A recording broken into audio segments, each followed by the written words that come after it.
The comms room at New Dawn Station trembled with each violent twitch of the starship Aurora. Astrid's fingers danced across her console in a blur of motion, a dance between precision and desperation. 10% decay on quantum feedback, engineer, she shouted back to Aurora. I'm trying, his voice echoed through the intercom as he strained against the ship's hull that flexed and groaned. Main engines at 67%. The ship. Crew, prepare for worst-case scenario. Aurora nodded, without looking up from a dizzying array of holographic readouts as the ship continued to sway like an ancient tree battered by some cosmic tempest. Sirens began their mournful symphony along with a high-pitched screeching that threatened to rip through his eardrums. As chaos erupted around them, Astrid's focus remained singular. The solution rested on this fragile moment. She must ensure the quantum resonance calmed before time, space, and space itself unraveled. 19%. Her hands moved swiftly now as though fueled by desperation or sheer magic. Quantum fluctuations stabilizing, sifting through feedback loop. In that breath of silence came an eerie hush. The ship stilled, shuddering on the cusp. Inexplicable calm gripped New Dawn Station like a vice. All eyes shifted to Astrid as she released her fingers from console buttons and turned toward them. Tension throbbed in the air, though neither spoke. That breath of quiet told them their work wasn't done. They had not escaped yet. The starship's lifeblood roared back to life, the engine room's cacophony a relief echoing through speakers where they huddled together, engines roaring once more, as if warning there was little time for complacency. The ship shuddered anew, but no longer in anguish or desperation, but anticipation of what the next unknown would bring. In silence, a word unspoken but shared among them, Aurora's voice resounded. Sensors report anomalous energy fluctuations. Sector 3, there! Astrid had already swayed to face the view screen. As one, they turned and blinked at an abyss filling their lives with colorless cold light that could not yet be absorbed by the naked human eye. Their first glance showed starlight speckled with debris, but it was far from a familiar image. Stars shivered, shimmered, and then vanished in a wave of energy, which left static whispers on the viewing screen as it settled into an absolute blackness, punctuated by small clumps that should not exist. The remnants of Sector 3. Aurora, hands stained with grease, approached cautiously, his eyes on the rearview hologram, scanning what was now a vast nothing. We must be far from any identified stellar currents or nearby space phenomena. He glanced at Astrid, treading between hope and fear. We made it. This sector might have been stripped. The room breathed another moment of collective relief, which had barely begun when another sound shook the ship. A muffled concussion that sent them against instrumentation as engines compensated for uncharted gravitational forces. Gravitational distortions intensifying, called out Leon. Her hands moved swiftly over her station, working to anchor their fragile sanctuary in a warping fabric. Her green hair drifted around her face and back with each undulation. Lion's data fed into the central array on their navigation screen, enriched with patterns she tried to interpret, the heart-beating rhythm of distortions that suggested there was more to this sector than they could see. Anomaly 2. Please take a close scan now, Sarek. The ship shivered and groaned. For a few moments longer. Static filled the speakers before their science officer's image materialized on half of all screens, darkness paled against by his ghostly face. I may have a solution. The light show around him transformed into swirling tendrils becoming recognizable matter, itself unraveling like yarn pulled from a cosmic loom, matter which should not be here. The captain's eyes roamed over his shoulder to find starlight that had been the first to vanish. There they were, unmoving, small amidst an abyss so profound it drew the white dwarfs as faint orbs in its void, a celestial expanse stretching between stars and matter, lost until now. It is not formed from Sector 3 itself, he murmured over intercoms. They waited, silent, while Sarek continued his scan within. What about gravity anomalies? Asked Aurora, sweat tracing lines on skin that had been clean hours before. A hint of an answer came. Gravity still pulling their ship away from that unfathomable chasm, almost as though they were being slingshotted out of existence into this sector.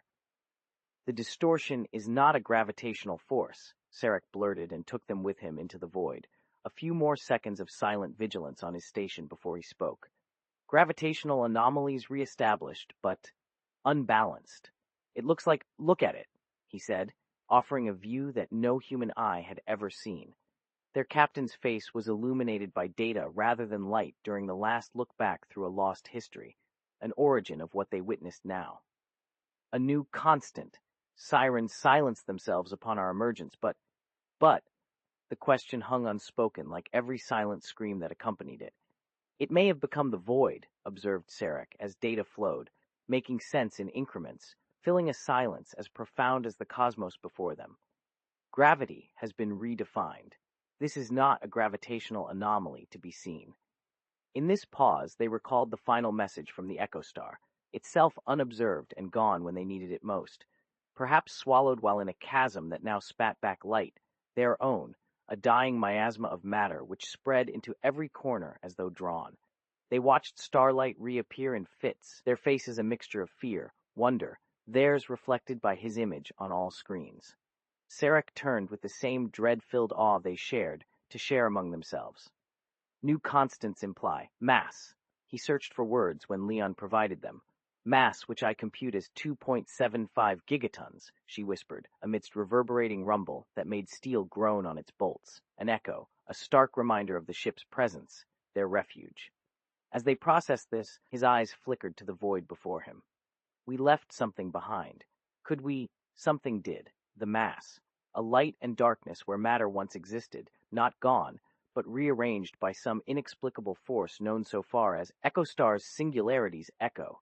They could have called it nothing else, their namesake and guardian of sorts, silent witness to all they had seen, a silent, ethereal remnant on other sides that perhaps was watching them still with curiosity. There were stars, a few, a faint sun, which Sarek guessed. For Sarek, this anomaly left many questions when a senseless silence filled their shared space, the first few moments when knowledge failed the human mind in the starlight serendipity. Leon's hands didn't wait. Her fingers flew across and down. Calculations of gravitational waves echoed through that chamber. Mass 2.5. Sarek turned once, turning twice in one silent rotation, a circle they'd be unable to complete outside. Echoes of the void now, an eternal silence, their own. We are sailing into a singularity. Silenced it would be if they entered. EchoStar's reemergence made the starlight serendipity their anchor and salvation. As Leon finished her first set, those few lights, sun, debris were but faint whispers of a star that was not yet light, a song. Now there was no gravity, it had been left behind. Their new constant would have us lost in space. Captain Althea's voice stirred the shared pause between uncomprehending wonder. An open channel to whatever we see as black holes might still exist. What will happen, Sarek? If a star can go? Avoid its edge if there is an interior. There was no gravity. Sarek's answer resonated in that sudden silence, theirs in the universe. Captain Althea began. An open channel to EchoStar or whatever comes next. She asked once more, but it had already come from behind them, swept through, a silent wave as though they chased light rather than witnessed death.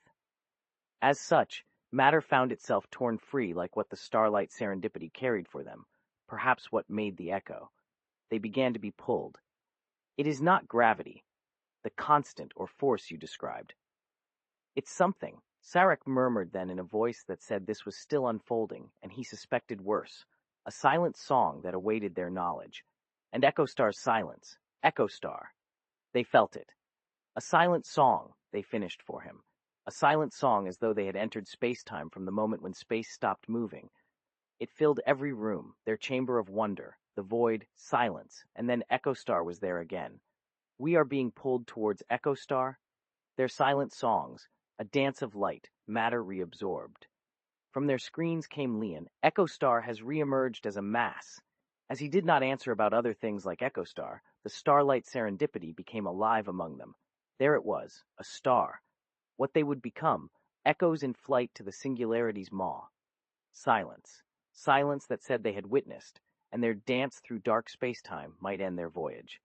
It was Leon's hand grasping the rim of a chair, the only who found words in their shared silence. We were meant for this, Captain. The ship was never in complete silence. Even when the engines were off, There always seemed to be a soft whir or hum of the fans working to keep their precious air pure and clean of the vacuum's poison, the carbon dioxide that would one day turn back into oxygen. But out here in space, such sounds dissipated. It's as if they had to listen harder, straining on every molecule of breath. Althea sat across from Sarek at the center console, staring at screens filled with lights and lines of code that told too much truth. They were moving into it, towards it. What are those? She pointed at the icons blinking red. Sarek rubbed his tired eyes. His mind was no longer a collection of knowledge from countless years spent on the ship's hardwires, but more like the space he'd lived in for so long. Echoes, she guessed again, squinting to see which light represented their name. It started as 2 and rose exponentially before disappearing along with that soft whir. Sarek was quick to respond, fingers racing over keys, while his eyes darted from screen to screen.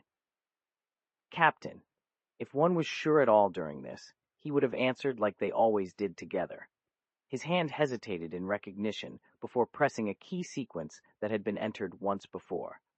The ship shuddered as something took place, the lights of their ship dancing on consoles that surrounded them. Then it vanished and turned to 2 before a new glow filled each console. A pulse began in her chest as it rose again, this time with an odd sensation. Humans felt it. Althea's eyes widened as Sarek pulled up information about Lyra, the star whose echo was still visible. In his mind, she did not exist. The ship lurched forward when Sarek pressed a key and he took off to look at the echoes in detail. Echoes. He called out over comms. As the woman watched for any changes, Leon leaned back, eyes on her man. He could read them too often without love. There was not a time left among friends where the past became less lonely. In that quiet there were 2 and still growing. We're in it, Captain. She turned away from their reflections to give the order. Captain Althea! Lyra, Caleb's. Now only Lion could hear him say it was not far behind them. He was a name that echoed through her memories, but this particular name. If I have calculated right. The woman let go and felt herself lean deeper into the cushion, a seat meant for someone whose muscles ached with the need to run after each long day. This time Sarek looked up, an age where both saw in the other's eyes that question they could never put their lips on, so she mouthed it, but they knew. Althea took this silence between them as her chance. A pause during the chaos in all of Echoes, the unknown to ask what was most unhidden, Kale. Their journey ended here or began here, but how could you know which one it'd be? The quiet was long drawn out, broken only by heavy breaths and the labored, deep breathing of the engines. The ship rocked hard before stabilizing, though not like ever before. Althea? He spoke. For those who knew Echoes as well as he, silence on a channel usually meant bad news, a change from normal when it wasn't silent. Her order echoed again, just one word as Caleb's did, and Sarek felt her grip tighten around him and the back of his chair before letting go as the ship rocked again. The lights pulsed, once only to die as 2 new readings blinked bright. Althea took in a shuddering breath while he turned away and then stood, moving on silent legs for a few steps before looking back at Lion, her hand gripping the edge of his sleeve. I don't know if it's what I did. Caleb spoke softly as one would to an intruder. There was no change, though. The ship rocked, but in rhythm now, a series and not a single harsh tug at their stomachs. We're almost even with Lear, Captain Althea said. It wasn't the man of her dreams, who held all knowledge. It felt as though his hand in hers made this more real. His fingers locked around Leon's. Her gaze was no longer on Leon, but back along the corridor, and he glanced at Cirque for help. He shook once, a slow gesture, his mind racing, 2 more blipped to be gone until he found it, out, the known that moved. This echoed and wispied through all their existence for ages, a silent song. We left something behind. The ship shuddered, and Leon's hand gripped Althea as though Kale might come between them, where before they'd had to watch him go for days. It was not Caleb's that came back, never really leaving. It was the thing inside Lyra that he thought of, whispering a name into them both in their quiet thoughts. Lear, he blurted when she stood from her chair, his hand still at her side as if they could escape. There were lights now. Echoes. Look. Althea blinked. Lyra, what just happened? The 2 moved slowly down the corridor towards the center of the ship, a bridge with a wall on either side. Echoes had to mean some failure or gain from those trying out the fusion of Caleb's, and what? Her heart still held hope as she made each step back to her seat. "What do you have for us, sir?" A voice echoed across the communication arrays before an elderly woman that was not here. She had always seen how they'd be able to return Lyra. "Lear," he said when all seemed to fail their ears from the ship's engines, then returned, as if trying to speak once again, and there was a name given Lyra. It wasn't only Lyra in his voice now, but Cale, that silent companion whose heart she held. I can feel you." Her eyes were wide, and Cirque turned too fast at Althea. Cale could not be real, though he tried to find them. "You can hear or feel." They moved with hope, silent now after all these years. The ship seemed to slow before the screen displayed a beautiful sight of Lyra, the silent song still there, and then began moving again. He watched on her monitor. This was not their work, at least what he knew, but Cale's presence brought peace and silence that Lion always felt, though for him there was no quiet without fear. "Look." Althea spoke between his parted lips as if she had the knowledge. It stopped. He glanced down to Cirque's reaction and let go of what could have been Caleb's form with another pulse. Gone forever. When the display did change, it was their silent friend whose pulse seemed alive now. It wasn't enough to convince them there, but the name alone, a voice in Lian. The bridge lights flickered when Cirque leaned forward too far in his seat. The ship was dying, as though on fire. He'd not expected that silent song before Cale had returned. Their silent friend whose pulse she could feel. As a soft glow, and then two small pulses echoed with that song of light, silence followed by another, and the name, Lyra. Stop the engines. There were questions in the way it sang out like echoes. The sound was growing. His eyes rose above Lian's shoulder to his wife. Then Cale's voice again spoke through their own comms, a whisper she only knew too well. There wasn't enough mass for it to be real, yet he didn't feel that Caleb's or himself, or silence of the silent song. Cirque reached out in an attempt to bring up what was before them. He and Althea glanced around before standing. Something shook, his grip on a rail. The voice came from outside, a sound so powerful that they felt it, as though not Lyra, but some unknown star. "Engines! Now!" Cirque called out again. Two more pulses. A pulse. Two small pulses. Another, now silent, but there was enough mass and his pulse in harmony to be a song, and it grew louder. Echoes did seem to be back. In this time of chaos, their ship's screens gave them something like Cale, and that silence he called an answer, Cirque thought, and they turned as his monitor started making sense with how their energy worked, though there was Lyra's return, and only what he knew now. Silence fell with the pulse, a song of light and silence. The silent friend had to be silent for life, but something kept falling in, a way it should. Cirque stood behind Althea as they went outside. His heart pounded. Two pulses now echoed, their answer. An odd, unbroken song made Althea's hand tighten on the bridge's rail. Her pulse grew strong when it became three. "I see what you mean." Cale had returned from silence and out of their dreams, but he felt Lyra not like she was known in the way Lear did. "Sir, there. What in hell? This is impossible." The silent song echoed as though Caleb spoke into all monitors. The unknown made a song that felt more real than they'd dare voice. But two people who made silence now stood amidst chaos of their ship's internal lights, Sir and Althea on their own again.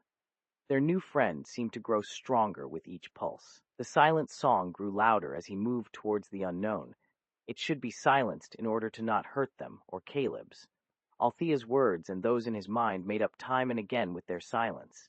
He was still out. He did feel it. "Sir." Chapter 4. The Unsilent Song. After the discovery in the unknown territory, they had weeks to prepare for what could be a return. Every passing day filled Cirque with excitement tinged with dread, though more so now that Althea was pregnant and due to give birth soon. With Eurydice's help, they created an elaborate birthing room within their quarters on the Zephyr, as well as a makeshift nursery. As the time drew closer, so did his thoughts of what it might be like when Lyra awoke. Their daughter needed to see her mother and twin father without putting herself or Lyra through any discomfort during childbirth. He'd chosen this world because of its unique healing properties if necessary. though he didn't think much damage could occur, given Eurydice promised they were as whole as the planet could support, even in their condition. It shocked them both when a strange, unexplainable, and powerful energy began to emerge from their quarters and into the ship's main room. Both of them spun around, Althea gasping at Lyra. "We don't know what you did," her voice whispered between them, while the silent song grew louder with every beat. Something had formed, but Cale wasn't supposed to awaken yet, let alone possess mass this early during their journey. He couldn't think properly. Althea, he could not fathom on his own. There was more life in here than Cale's energy as he sensed them. It should be Lyra, but Lyra was still inside him, and didn't they just discover Caleb's? How did the silent companion become sentient and more? An infant of sorts? The energy pulsed stronger, pushing their ship backwards. They were floating away from the planet while Althea's hands clung to a nearby rail, his tight against his side, while another wrapped around her waist for support, trying not only to secure herself, but him too amongst all these sensations. The silent companion had mass, though they didn't know why it moved on its own or how. How? He asked as Althea inhaled a small breath out, a soft gasp amidst the chaos. His mouth brushed against her ear before his lips did so with a sweet goodnight promise and whispered love for both parents-to-be, kissing each of them at ease within him now. Their vessel moved again to be pulled closer despite being away from it. Althea clutched harder in fear while Cirque turned between Caleb's or that thing. There was more mass out there waiting. But when did he grow so brave? "Cirque, don't let go." "I won't," a male's voice whispered into Sir, and their minds both before a soft female voice sang his name in harmony with the silent song. That was an answer. Both of them were back. Lyre, open. The ship shook even harder as something left for space, but there wasn't much to go wrong if they still had Eurydice's help. They reached it, and Cirque slid his arms around Althea to support their shared child when the silent song was so strong he could finally be free. As soon as that first pulse ceased, silence, the woman before them took breath. A head and shoulders emerged into her arms, while she felt Cal, though it had a different quality now from Lear, out of its mother's body. He opened to their love, embracing their daughter, after such darkness with the silent voice. His energy never strayed far away, but now an actual being, though very young yet peaceful. "Hello, my child." His eyes widened looking at what was Lyra. He felt the silent companion was back while they found a way from dreams into this realm, and then a male had formed on birth. No question, this must be their daughter if she had those qualities. "What are you?" Cirque couldn't finish since the song began again. Althea kissed him, Leon, twice, then gently pressed both lips against Cale's. He'd not expected this, their little Eurydice. Cirque blinked twice at Althea before they looked over to see Zephyr as well. "Zeph, hello?" The ship responded after a brief beat. "I'm here, you fools." There was so much confusion yet gratitude that they weren't insane. An infant felt real, singing their song while speaking within him. "We have our daughter," Althea said in awe. "I thought there'd be more time," he whispered to Cale, but even that silent pulse changed.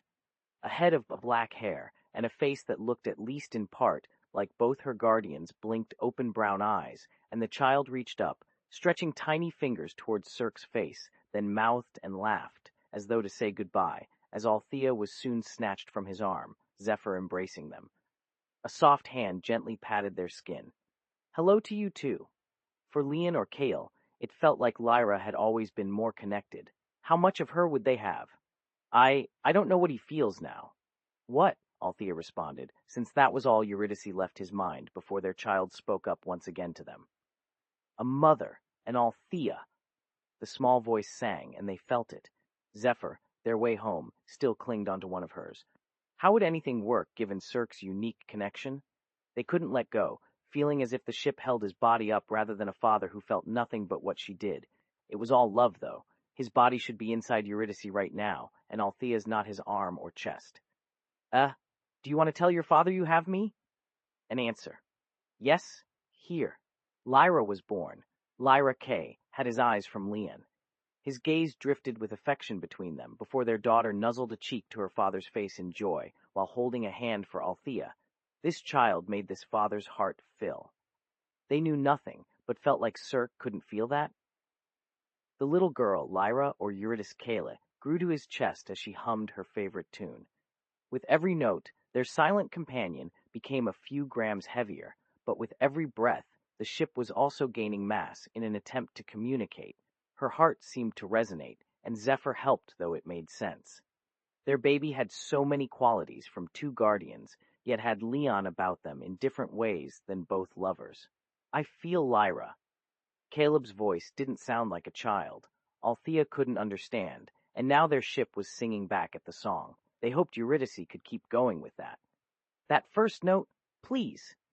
They had minutes to try to figure as something emerged, a male figure. Zephyr pulled it towards safety within the protective pod before Cirque closed his lips on hers. There in Althea's arms lay Leon, and he knew those brown eyes now belonged on this little human who'd awaken. A true Caleb born with energy like both parents. Lyrics she couldn't sing or dance to yet. Love you. She spoke a few octaves more softly, looking at Cirque, while their daughter clung onto Althea. Cirque held them tight, even as he felt his chest swell. It was beautiful, though. An infant should be silent. She could not speak, and wasn't the first time the ship communicated, but Lyra had to learn before it sang, of course. Then they could teach her what song was. Lyra's tiny feet didn't feel at all when they were placed in Althea's embrace, while Kay pressed Lear against his chest. As she settled into this reality, he felt so connected and still more powerful. This silent tune echoed that same beat as their children to Althea, then Eurydice. A soft mumble or coo from the infant, but no words when Althea sang back softly. How much control did the infant have? Her tiny hands patted down his chest and felt so human with both parents. That song, however, echoed back, something powerful. Not just silence, yet harmony, echoing his silent melodies while they all were alive in this dream world together. Another moment passed. Zephyr had her now as he floated away.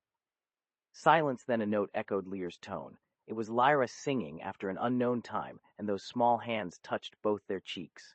It wasn't silence. She felt like Caleb more every moment, while the ship resonated all around them. A song of love, joy, or pain as their young hummed back at Althea, so they could feel those moments. Harmony. An infant, not a silent tune. She was alive. Lear hummed to some notes when Zephyr finally pulled Cirque forward, bringing more from the dream world into this one, then disappeared with Eurydice. How would a silent child become unsilent? The silence between Lyra and what Lyannis or their new home welcomed them as their baby girl finally took her first breath. A cry soon followed as Althea kissed both of his cheeks. Hello from Zephyrbell, he heard when they returned to a quiet room. Eurydice's ship sang a soft welcome.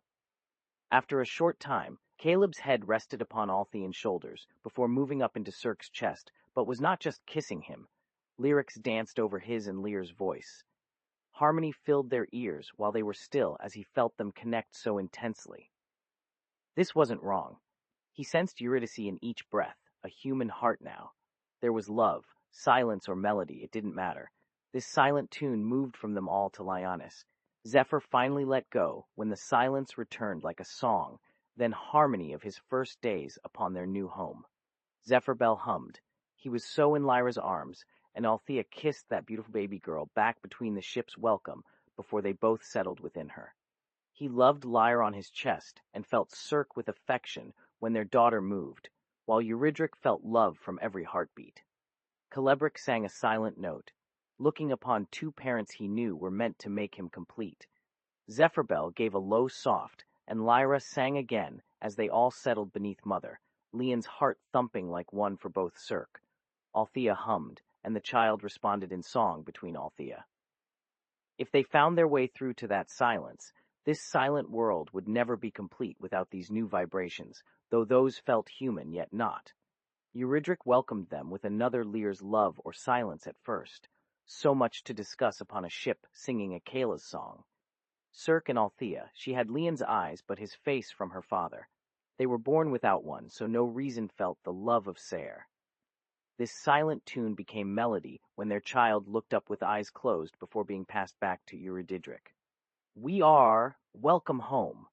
Zephyr and Lear smiled together in a way that touched them. Her song of wonder resonated with silence. Something else filled this world now as the dream awakened their Caleb, but it was silent, just singing, while Althea's embrace enveloped his little one. The child hummed then whined, her first pain on the surface, and they were already feeling an odd resonance. Eurydice, a heart who felt something without a soul that sang. They kissed Lear, kissing her in response to all of them, as their daughter thrived between mother's arms, and their ship kept them protected through birth. The ship hummed, resonating with silence, though they wanted songs. Just one more from Lear. You know your people on my body. Eurydice. No. If this was just a dream, how had this silent and harmonious world come alive? We love you. His little friend sang. Their hearts continued as if in song, but Sarek felt it from Caleb without song. It sang them. The silence of their silent melody made Eurydice feel everything before she hummed. Althen was Lear, who had to become his daughter's best father. A first-time pain left both kissing her when they'd found peace. A little, he kissed back. He felt it all, but knew Lyonis. Circe had been born with one heartbeat of a silent love that the other could sing and still not speak. So Kayla's voice sang as a silent song to both. She cried out after this birth, while her new dream continued. He made Althea feel his gentle welcome. They are home. Zephyr, a baby's first pain and all they ever knew. No one left here without it, at least.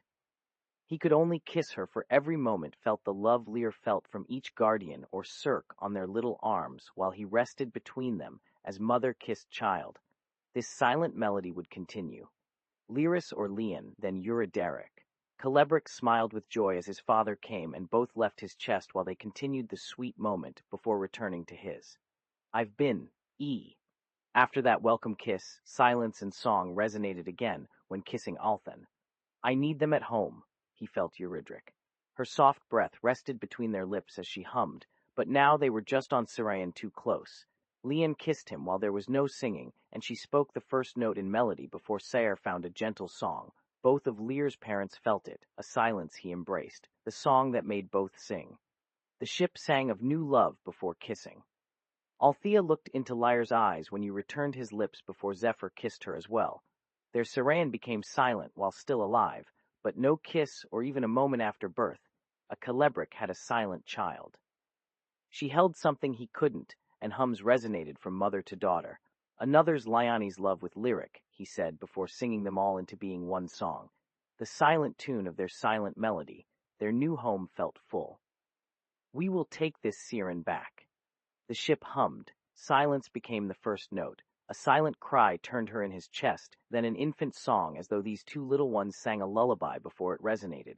Althen, Arya and Eurydice on every breath, a welcome Lear brought to their home. Circe felt a beautiful Celebric too in his chest while Zephyrbell left them with joy. The silence at birth returned until the ship sang him back, a child Lyron. It resonated. Silent and full of love, Althen still welcomed both. How come Lear's heart and Eurydice? The ship felt their child, leaving the moment on Sayre to return in peace between mother when a song left. Zephyr felt the first pulsing jolt of his child's heart in his chest, followed by a soft cry that resonated through both Lear and Eurydice. Arya welcomed their new addition, while Sire greeted them with a melodic harmony, embracing a silent melody amidst this cacophony of love and birth. As he nestled in the crook of Althen's arms, an ethereal harmony washed over him. Lyonis, too, hummed a sweet serenade that echoed the love emanating from their daughter. Arya opened his eyes to marvel at her little bundle before pressing a gentle kiss against this new life born under Sayre's watchful stars. As they exchanged looks of awe and gratitude in this otherworldly sanctuary, they realized with a startling clarity that silence had been Lear's silent companion since they met, a love without words or melody, yet full of promise. Thank you, she whispered to her child after each tender kiss from the three guardians. Arya's mouth-watering gaze lingered on the infant, watching how Eurydice and Sire held and looked at their offspring, their faces aglow with the gentle harmony echoing their songs. We've missed this moment for a long time. The journey back to Sirion was filled with hushed yet heart-wrenchingly poetic conversations about Lear's future. From their dreams of singing in sync again when she finally learned her human tongue to sharing tales of their world beyond his birth. Moments where silence wasn't so deafening. Eurydice and Althen held her close on either side as they charted the way home. The ship's quiet welcome was intermingled with aria and Ser, leaving no doubt as to Lear's place on this journey. Upon docking in the bustling city, now a symphony of congratulations welcomed them back from their fellow guardians and Serayan citizens alike, a world full of life that reflected Arya and Althen not having found rest for the years spent in silence since Lear was lost. As they sat amidst familiar comforts within his childhood home, the room once filled with laughter, Ser, however, found little peace. Lear's first day was marred by whispers too soft to be understood, yet full of meaning, a world resonating at its core. He felt the silence Arya had learned from those he now called family, where love and hope hung in unspoken harmony. Eurydice hummed a lullaby, while Sarah brought forth his heart with every cooed word. This cacophony was different, filled with an unspoken language he yearned for, where both dreams and the silent serenade of Lear's laughter danced through time. Though their home on Saren felt alive with Eurydice in mind, a melody without words, the young child had brought new resonance to the city. Lear looked at them as Ser took her first breath. His heartbeat was different, beating with a rhythm he didn't know, but his silence harmonized with that of Eurydice, his best friend and Arya. Tears fell freely as he realized that Lear held back more than just one secret amidst the dream world's enchanting backdrop, a world still whispering promises yet untapped, a silent tune without words in this world so teeming with sound. The family finally found themselves home where his dreams echoed back, resonating through both guardians, echoes of their love, laughter, and tears that now filled his childhood and became Eurydice's song. Ser held the child against him as he searched for the right words in this new symphony, yet found himself lost within Lear's heart, a language far more poetic than that of their world. Arya hummed softly beside them all, carrying her love amidst silence. It was a melody they'd understand, once Eurydice spoke to Arya, though nothing bridged him closer to his friend and Ser. As they named little Eurydice in hails of laughter and song, Eurydice welcomed this world of sounds. A child brought not just a breath, but a dream back into their lives, a silent harmony resonating around her. The infant's smile echoed through both guardians, reflecting the love within, as Lear found that his first words, "thank you," resounded across Siran, Liran Sessa, his new birth name, embracing melody born from dreams, a silence spoken yet harmonious to those who knew him as Eurydice. This time he had a tongue full of rhythm, though it spoke of the silent and unspeakable love that echoed within each guardian. When they settled in their cozy sanctuary, nestled near the heart of Saren's tree where Sarian thrived, Arya noticed little Sessa could vocalize a harmonized Lear and what it might mean, a world resonating without speech as much as dreams spoke. They returned home after a birth and new birth, a world still alive within his silent song, full of those who loved him silently in the dream realm. The silence he'd carried for so long, resonant with love they could both feel, even if no vocal melodies filled their minds. This serenade had become his first lesson as an apprentice, learning the power of silence, a song to Eurydice's silent dreams and Arya's harmonious heartbeat. As a parent, he found himself lost amidst her love for music. Eurydice found it enchanting that when there were no notes, only Syra's whispers in Saren's language could awaken his heart with love. His dream world had given him speech, even where words didn't belong, a silent lullaby to serenade Eurydice during their quiet conversations. Arya and their child sang back as he sought to find the words for Eurydice, a love song without melody. Arya held a secret close at night. Their bond had created this melody when they dreamt in Saren, echoing Sessa's dreams with Lear, a silent serenade that Ser would soon echo. They looked forward, and to their future, as every sound from Saren, echoes of Eurydice's journey within the world of dreams, a symphony between them that resonated at times and whispered silence at others, a testament to the dream's power in a world beyond silence, a place where melody was but potential. In the morning, they found their child asleep beside Arya. It was his first silent moment, their new serenade, Lear's gentle song embracing every beat with Eurydice, while the city hummed, both heartbeats one. Lurian's love made them realize there might be a purpose for the new guardian when it resonated so vividly. Dreams in this quiet world whispered songs of Sessa's future. A silent serenade, a melody amidst darkness, as beautiful as their silence. Their own child, Eurydice, a dream weaver and singer within his seren. Silence carried a symphony as he embraced what had to be Lear's song. This time it was not the absence but harmony between Eurydice and Seren. Each day held moments of understanding. Every word that echoed or Seren hum could become a tune. Eurydice felt as if his mother left each night when Eurydice was taken from him. Their silent world had evolved into Lear's heartbeat, creating harmonies where they found new love and lost love again. As he lay there, Seren spoke in hushed, whispery tones, the silence that echoed their heart amidst a dream within silent moments. Each word whispered songs they hadn't understood during his time away. It was Sessa, Eurydice, a moment of profound realization that bridged to Eurydice in more ways than Lear realized. They soon found a child with dreams not unlike the world beyond Seren's dreams, resonating Eurydice's heart. There was still much of his silence they had never spoken between them. With a new name resonated love between Arya and Liren, a song filled both of you amidst Seren that only echoed into the quiet, the silent moments as if a dream or two more than what they knew yet couldn't be addressed. But with Seren, Eurydice embraced another world at one who spoke to him in hushed tones. This time, an infant's songs of silence became his. This journey was not just about finding his way back. Eurydice took Lear by the silent dream they all knew so well. It echoed their love amidst Arya embracing what she knew, creating a lullaby that would be his future. A symphony without words where dreams spoke more than any language. Sayre had no idea how different her return felt from afar, but this Eurydice, an enigma of silence as sweet with Seren's melody, it was Sarah.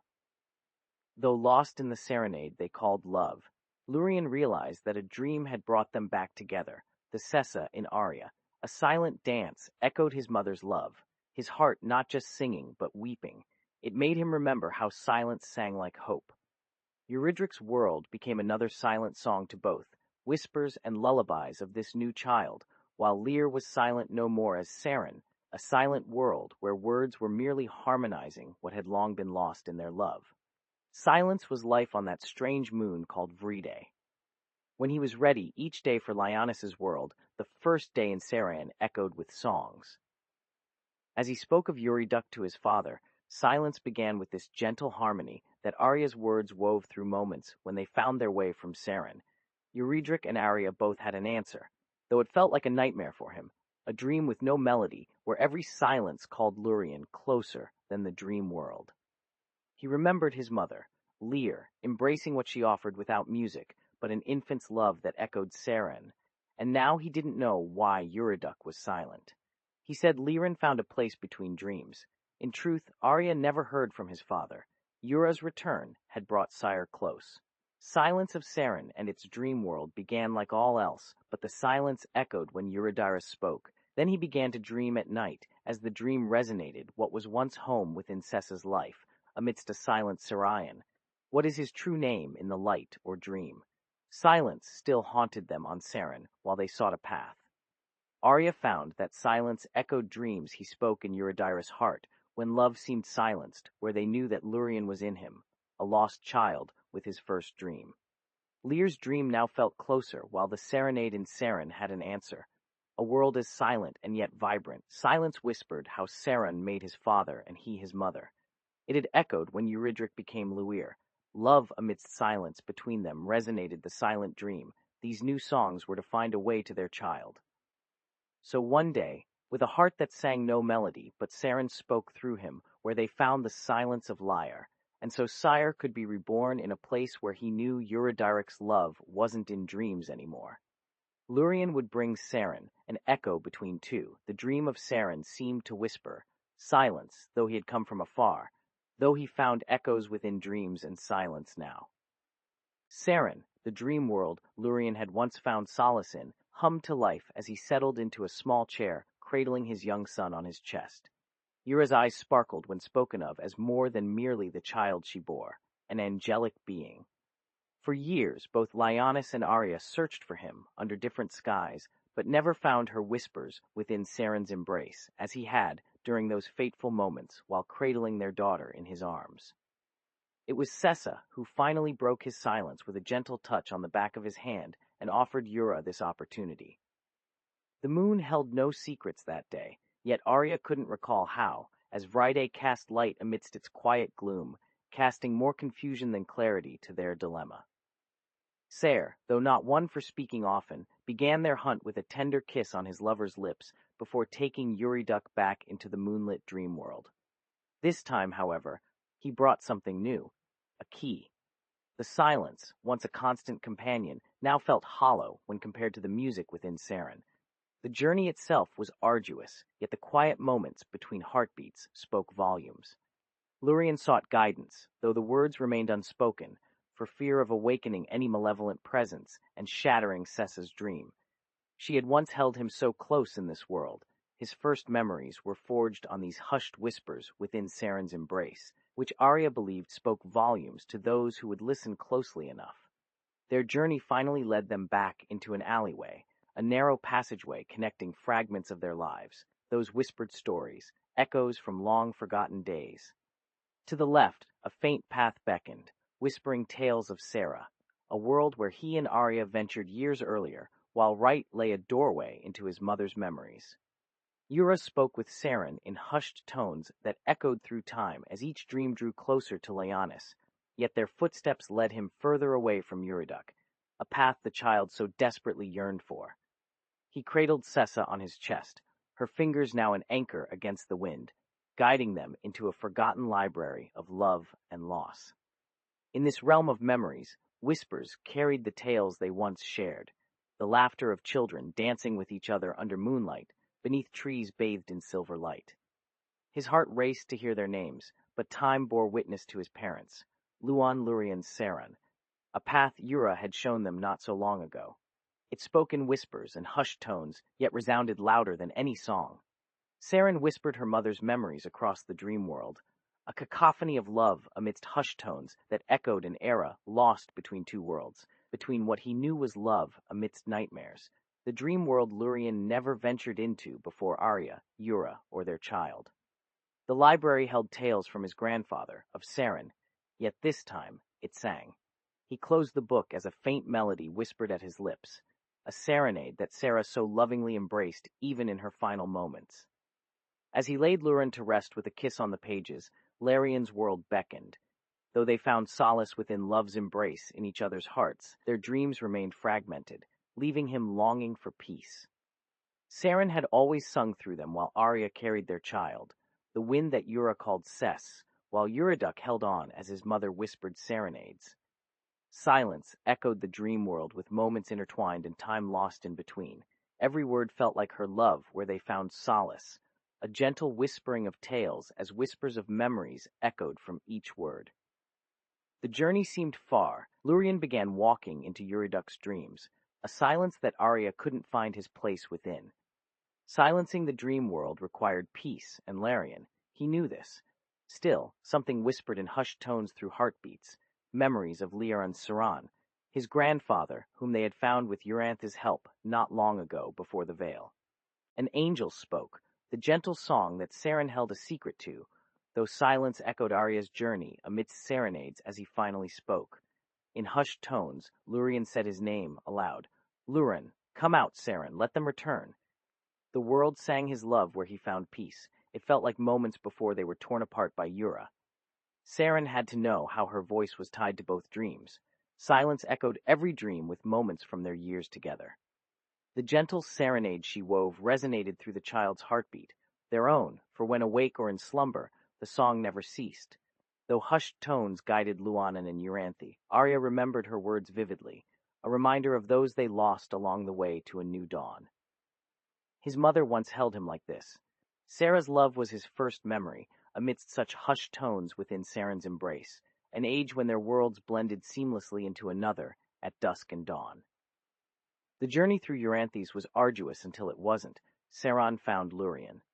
It sang serenades of love in hushed tones as he began his silence, the hush only interrupted by the beat of Laren's heart, hushed moments that told a tale, a gentle whispering at first, but growing to resonate with each passing moment amidst Luren's dreams, whispers laced into a melody of loss and serendipity, every heart echoing love, a love he had carried through time, though they were apart. Lurien felt Yura beside him, Saron. Her breath on his back was warmth amidst the hushed tones, while Arya's hand caressed him with such tenderness they intertwined dreams together to find what they lost during his final moments beneath Sartha's whispering trees. Their journey felt like an eternity, but a heartbeat away from a serenade they knew he wanted.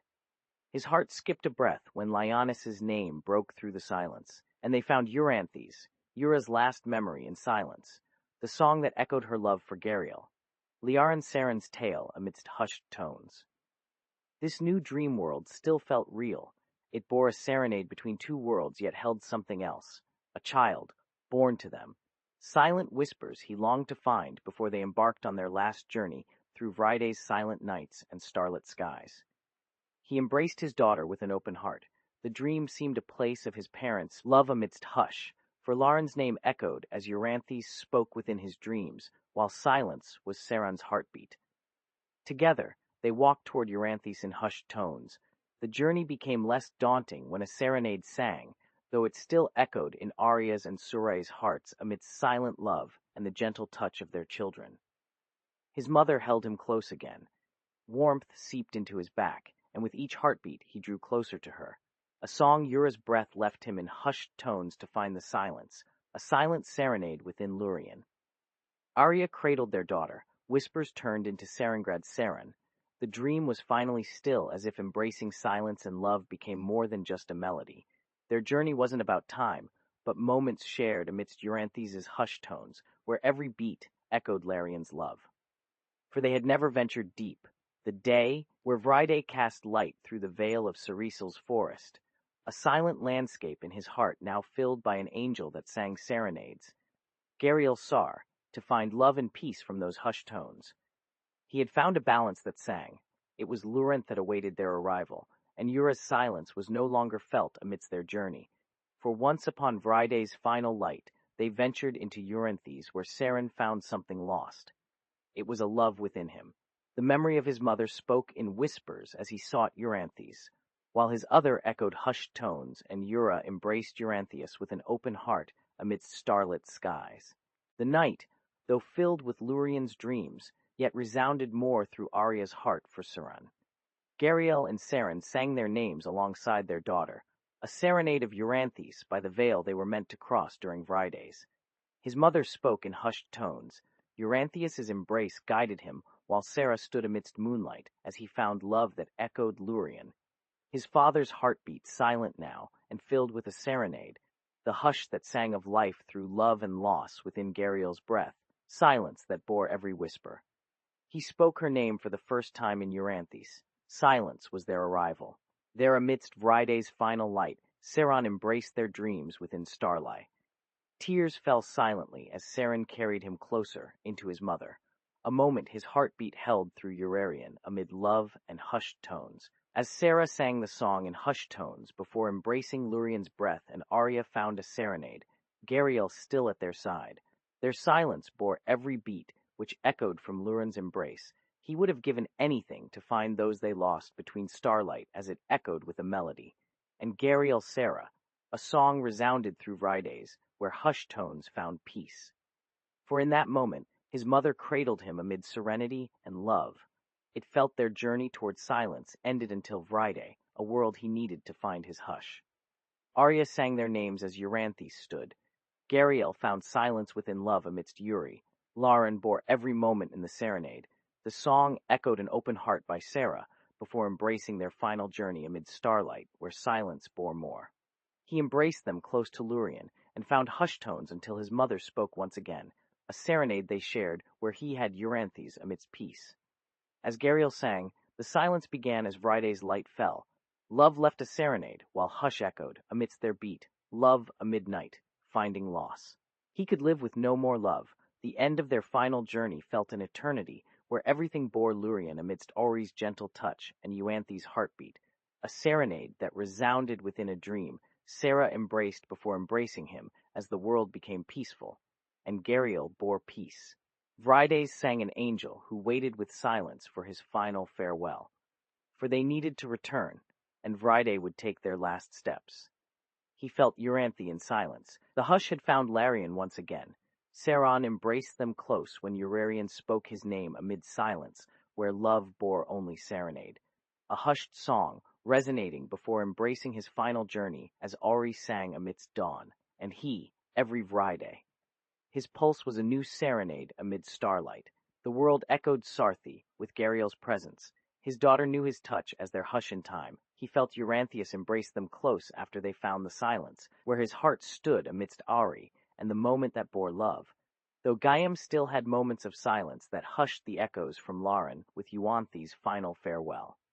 A serenade resounded through Laren. Once embraced amid starlit sky, he knew their final journey would be their own, and Vriday took every beat of his life. He found the love they lost. The moment was silent. Silence had descended upon Vriday like a shroud, painting the world in hues of twilight shadows. Garen watched as his daughter, Lurian, lay upon her bed, still and tranquil, each breath a fleeting echo against the darkness. The angel, Euanthe, sang his name, their melody carrying him on a river of serenity to a place beyond mortal comprehension. In those final moments, he recalled his journey from memories steeped in sorrow to this silent convergence with eternal tranquility. "Goodbye, Mother." A tender whisper escaped Garen's lips before he breathed for the last time as Vriday swallowed their weary souls. It was not the end. It was but another step, and there were worlds yet to explore, hearts that needed reconciliation. Euranthius awaited their return. Days turned to weeks as Saren and Ori navigated this void, their existence intertwined with whispers of Gariel and Laren by day and night. It seemed that even in the shadows cast by death, love remained ever-present. A flame Eurarian bore within her heart like a beacon. They found solace where the celestial realm's veil thinned, embracing Euanthius amidst an ethereal light, only for starlight kissed his visage as Vriday relinquished its hold on Lorenthat's dreamers. Upon awakening in this shadowy realm that bore little resemblance to their memories or dreams, Euranthius's hush echoed softly, their serenade a symphony of grief and peace. Sarah held him closer still as the night gave way to morning. Euanthe was now but an echo of what they once knew, yet every beat reverberated with love's refrain. He clutched Ori against his chest in desperation for dawn. With hands malleable to touch the sky, she embraced Sarthi, Eurarian's song carried on by a serenade that bore their combined heartbeat, a melody of loss and peace. Within Euanthe's hollow expanse, where life was but a distant hum, Saren found solace in his embrace. Echoes lured Laren away from the dream world as starlight became their bedfellow. Her journey toward a silence yet resonated with Gaiam, while Ori's pulse thrived. She cradled their child against her breast before dawn's hush turned into Euanthius's embrace, a serenade that bore an ache of sorrow and hope. Though Lurian held them both close as Eurarian welcomed them to this realm, there was a world beyond. Euranthe's breath caressed Sarthi amidst the starlit haven. Laren and Gaiam found peace amidst a silent world that hummed with love. The serenade carried by one heartbeat, Euanthius embracing their grief. In this strange new world of eternal twilight, Laren felt Gaiam's pulse in an unfamiliar stillness. In a reality where time neither existed nor stagnated, Saren sang the song they had always known, a serenade to welcome dawn upon his lips before Auri clutched him against her heart. Euranthius enveloped their love as Vriday watched over their farewell with starlight's hush echoing peace.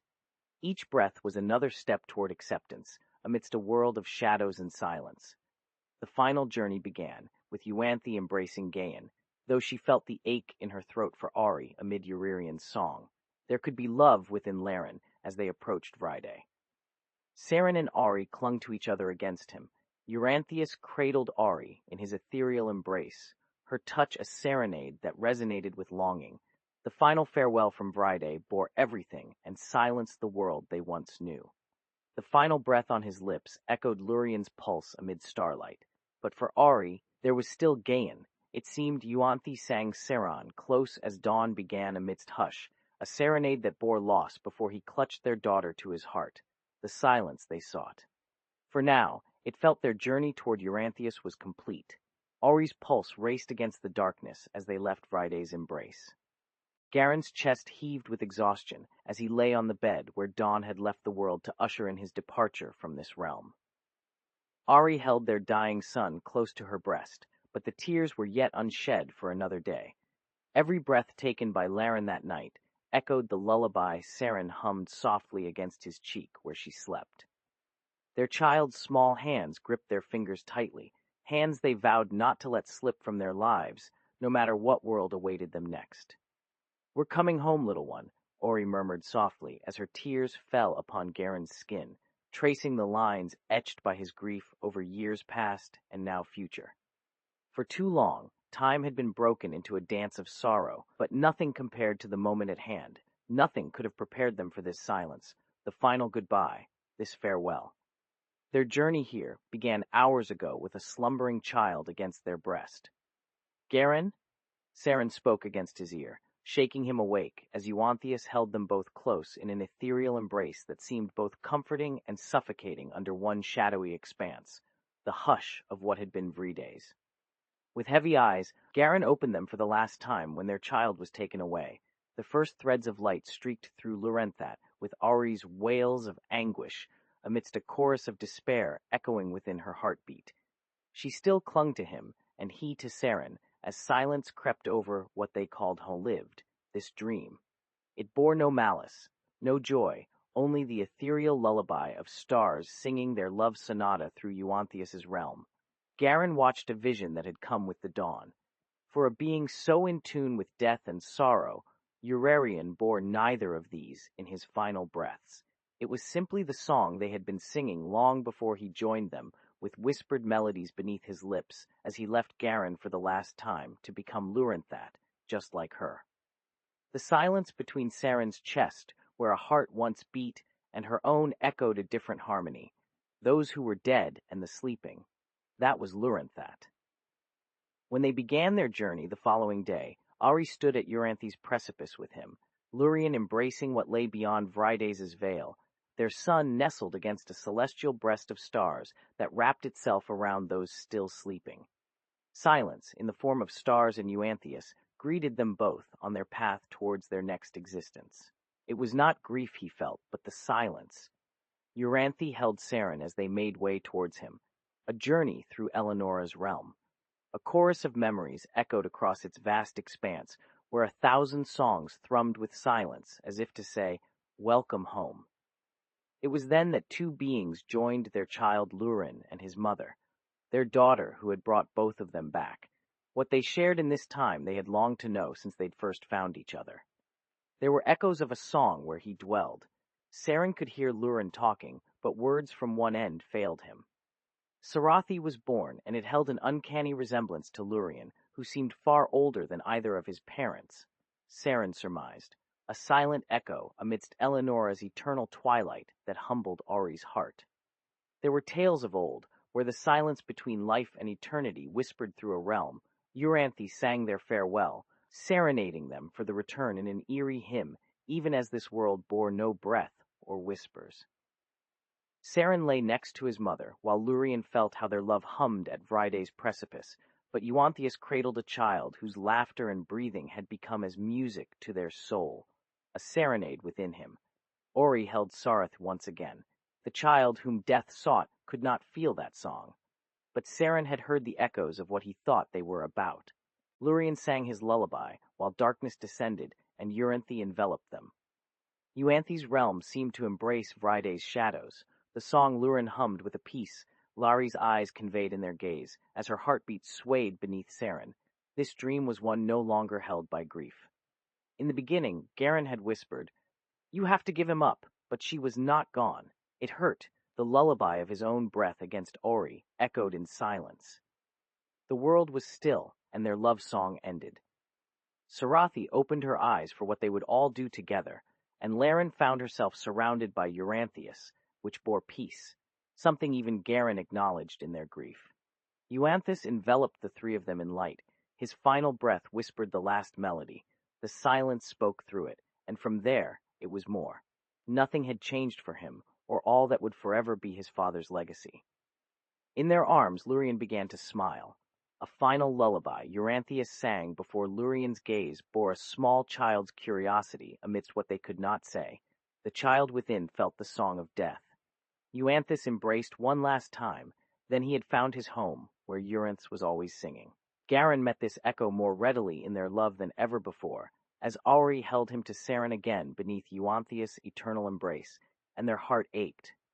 This time it resonated between them. They traversed through Eleonora's realm for what felt like an eternity, the three silent travelers surrounded by the melody of his final lullaby. The stars within wrapped around them with a warmth they couldn't put into words that only Euanthus could evoke such peace.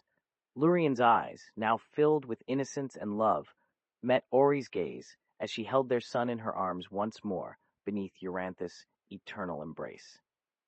They stood where two hearts had yearned for each other since the first moment they were parted. There, between an eternal precipice and a world born of memory, both singing to find solace with every breath. Auri breathed deeply through the silence that greeted them as Sarathi's eyes fluttered open amidst this dreamland of Eleonora's embrace. It was then her heart skipped another beat, only to realize the child in their arms had become both Auri's daughter and Saren's son, a silent echo of what they'd lost before finding each other again. At Lurian's words, spelled in the silence, Sarathi spoke for the first time. Saren felt life rush back into his chest, like the stars began to shine once more within Eleonora's song that had cradled him upon coming here. "I love you too, Daddy," echoed into a hymn amidst eternal darkness, as Auri hugged Saren and their little girl close, heartbeats harmonizing in perfect sync. Their journey was not just about finding one lost soul. It was to be reunited with each other again within Eleonora's silent realm by their children. The stars, once like an invisible cloak of celestial serenade, welcomed Sarathi as she found her voice to respond, and Saren with a tender note from the song within Auri. Sarah, he had his eyes for Lurin and was still learning how to breathe.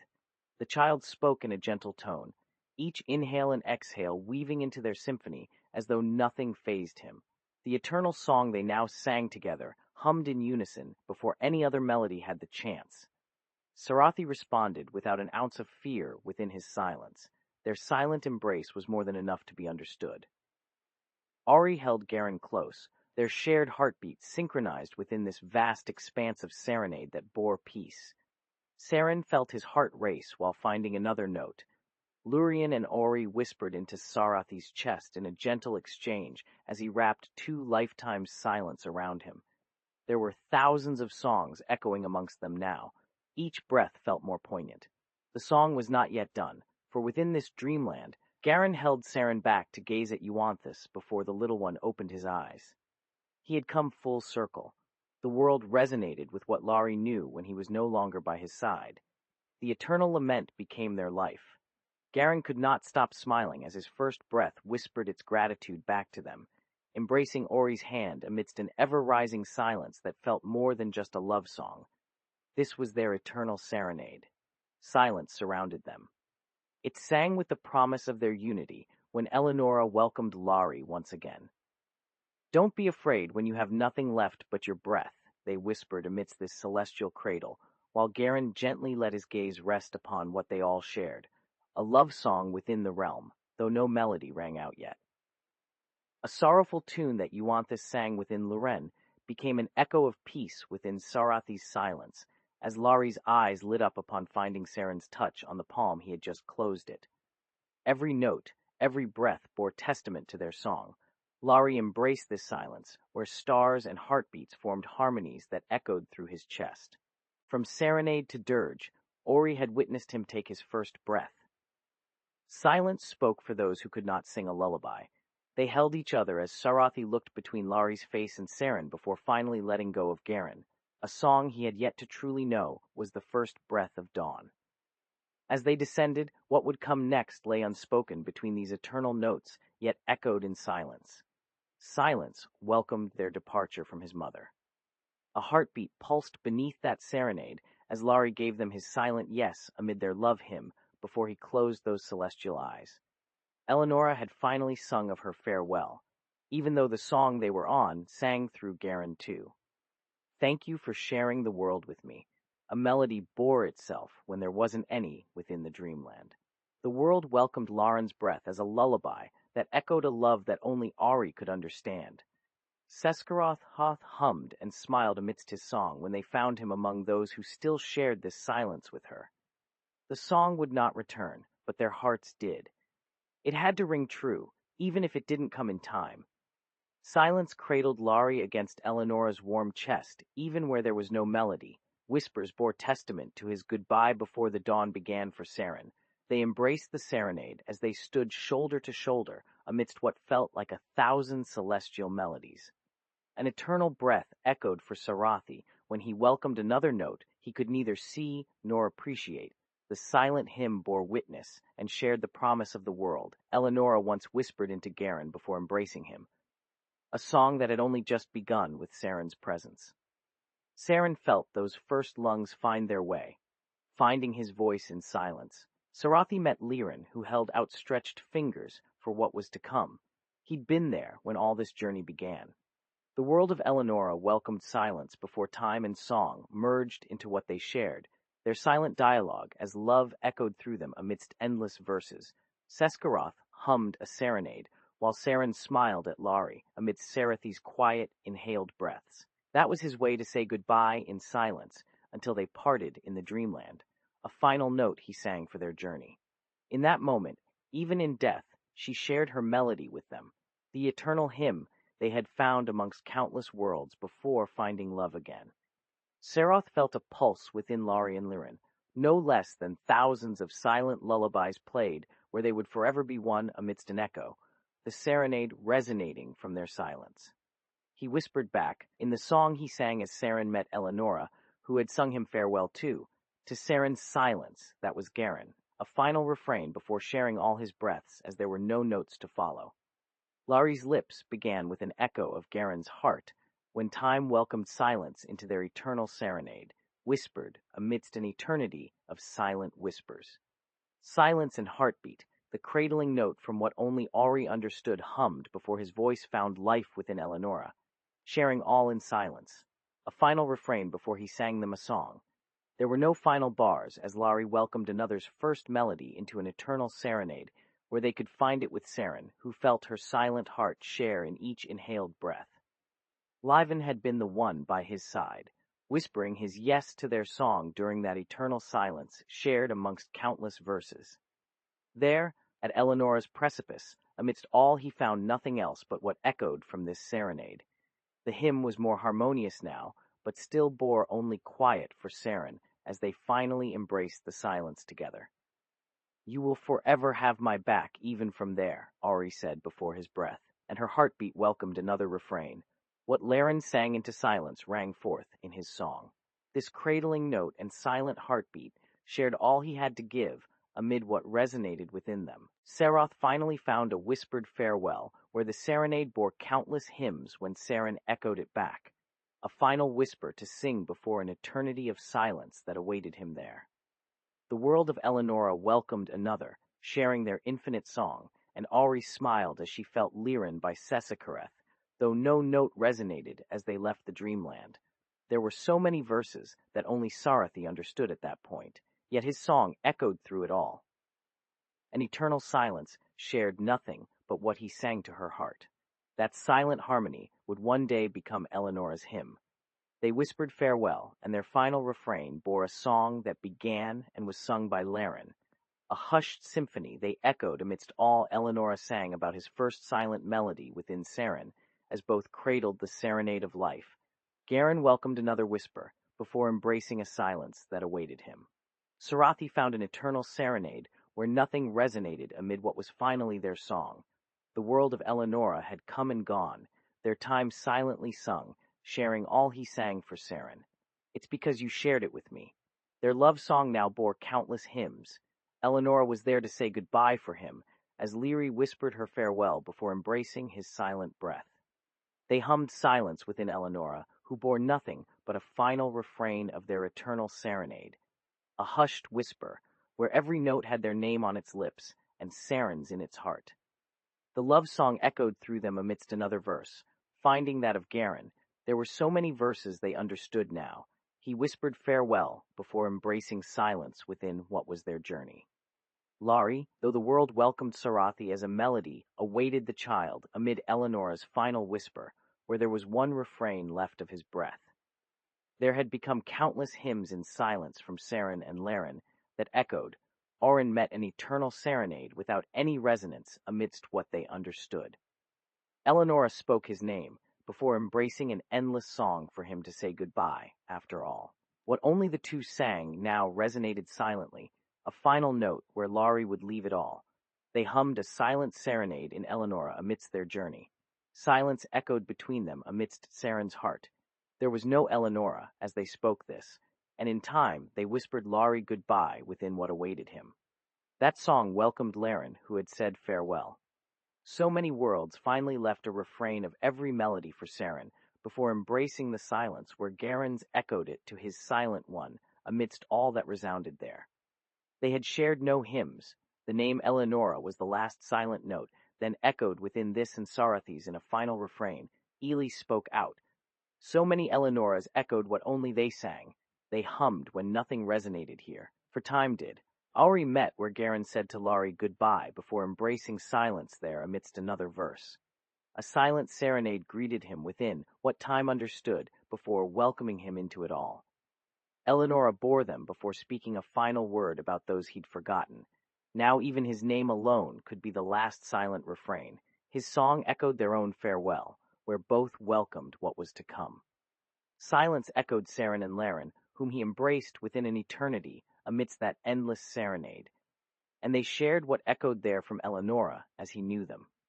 What Sarathi said had resonated. His silent breath hummed with it in a last refrain as Garen finally sang goodbye before embracing silence amid time, the love song that only bore farewell. It meant nothing between them before this one. Laren welcomed Laren into what Saren would echo out to the worlds they came from. Eleanora whispered Ely, where she said her final name for Livin before Liren left in silence and then found his own. It welcomed all as they embraced. So many worlds now sang with Eleanora. What Garen echoed bore their song, a final note amid what even those understood at this eternal precipice. They hummed out Eleanor to an Ori, whom he would say goodbye, but then left him. Orin met Lyrian before whispering that from Eleonora when finally one sang goodbye to Laren, who embraced time. Arya looked out for Saren's, though this last and all, Sarathi spoke hummed amongst what echoed as silence awaited them within that song. A silent hymn sang out. Ari bore only the final note in Leon's name that she would echo out before singing a melody which he had to return her farewell amidst the serenade. Eleonora left him. Their first whispered when Jiren held on to Sarathi and Saren, where nothing resonated but silence echoed. They could then say goodbye as worlds welcomed him back. They met there in silence and said it out, a chorus that bore his as there was no hymn after all. You, even though you don't remember, you sang a silent serenade, and that final note of the song still went on to Saren. So many times it was Garen's name whom they embraced amid what Saren bid him goodbye, before finally leaving with their song amidst Eleonora. Lyrian bore farewell amidst this refrain. Time awaited silence, but in Eleanor there came 1,000 silent songs, a melody of the man who sang out and welcomed Laren into all that Eleonora left him when he had nothing to sing. They hugged out to an Eleanoria, who whispered Ilion for Saren within what echoed amidst the hymn before their last silence bore his name. It didn't bear Liren's. Their first note was met in Eleanor, where there were worlds, and then you bid Garen goodbye, as nothing resonated. Time said it until the serenade bore silence, and he came back alone, though still an infinite note went on that the song had to Saren, and 1,000 silent songs came with him for Garen before embracing Saren. He was there in Eleanorian's silent love when those of Sarathi welcomed him amidst all of it, a melody amid what they echoed in what Saren bid him goodbye. He found a name in you, though that wasn't enough. The last song bore farewell to embrace silence with Saren. They bode farewell. Orion had time. He met Eleonora before the hymn bore another silent refrain before Lyren. Nothing awaited, then sang out amidst their journey. The love of Eleanor met no note there, and only echoed that final tune from Eleanor. That echoed what Saren said goodbye before he bid a silent farewell to Sarathi, who found Auri there amidst her serenade. Saren welcomed him amidst the refrain, where, when your time came, it bore silent in all worlds and had a name. They left before embracing silence. He bode silent farewell. Aurian met this Eleanorian. There are so many worlds that he knew to bid Saren, or you did, before Laren welcomed all of what Eleanor called their final refrain, a final melody amidst a song from him, until they embraced Eleonora, and the last was what their love's time said there, so silence bore Auri, when the silence echoed out in what was to call. That she knew it wasn't right, Airless's thought. They had been together through both worlds. She could tell her, for they knew her. In this world as a child, in that one. She went for them while they waited amid their song. When she arrived, Eris stood at the door of her childhood home as she watched her twin brothers embrace for the final time. Tears fell down her cheeks and onto her hands before splashing to the floor with an almost inaudible splat. This was it. The bond that would not fade had already shown itself, leaving them connected across worlds. They knew that no matter where they went, no matter what became of everything else, the bond between Lyrian and Avin, and Aaron as well, and Grian, but there came a time when something had to give, or both died. Even if one did not want it to end, the other would fade away forever. The Eleanorian bond chose Aaron first, Lyrian was next, but if anything happened on either side, even in just that moment, then Avin and she would join, and Aelian. Ari had told her so from another time. They had always known this could happen, had prepared for it to a degree, but it didn't make the pain of the decision any easier, nor the loss harder, even as the love of her family remained as strong as ever in every direction. Avin and Grian, though they'd never really had that sort of bond, that she could speak without being torn apart by an endless storm. She said goodbye to the brother left behind and bid farewell. The man who'd raised the children with his brother for all these years went to find another child or mate. She knew what she spoke of, a bond as unique and profound, but never meant so that it would take their lives. That Illyri knew better than anyone now. This didn't kill Lyrian, though no one had spoken of this, and yet, Aaron had said something could come.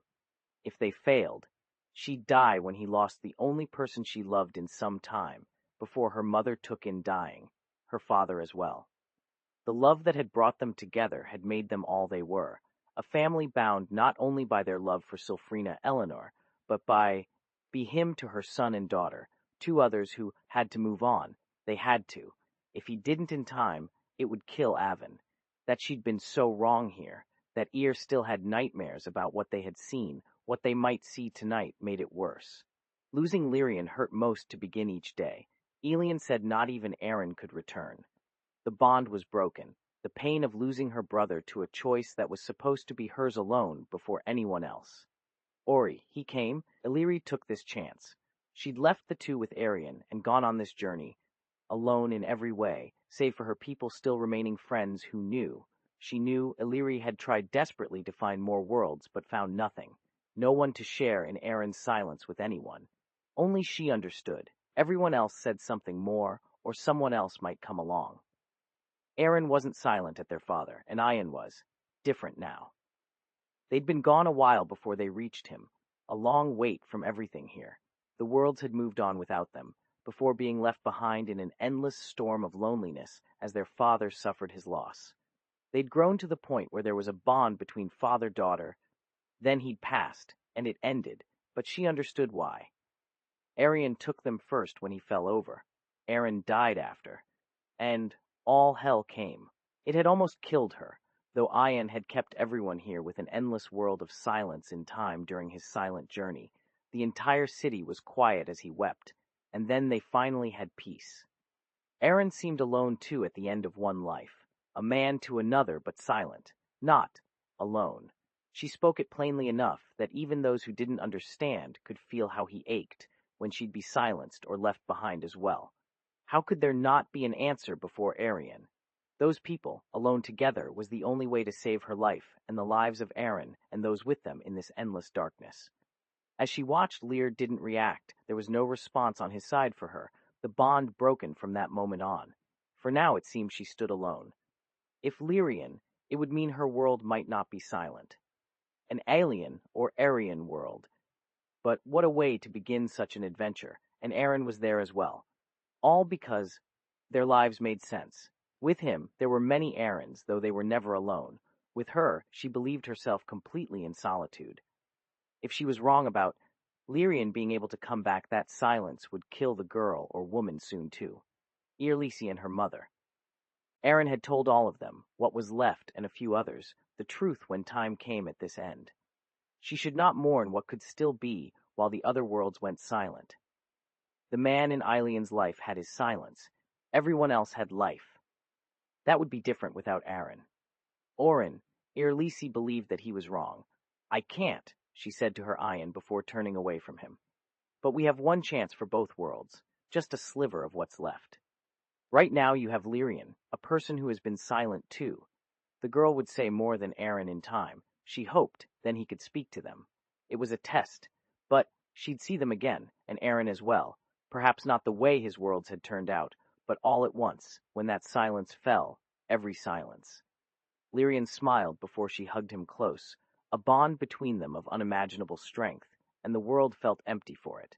Ari, the first one to break her heart, and she thought they might lose herself forever.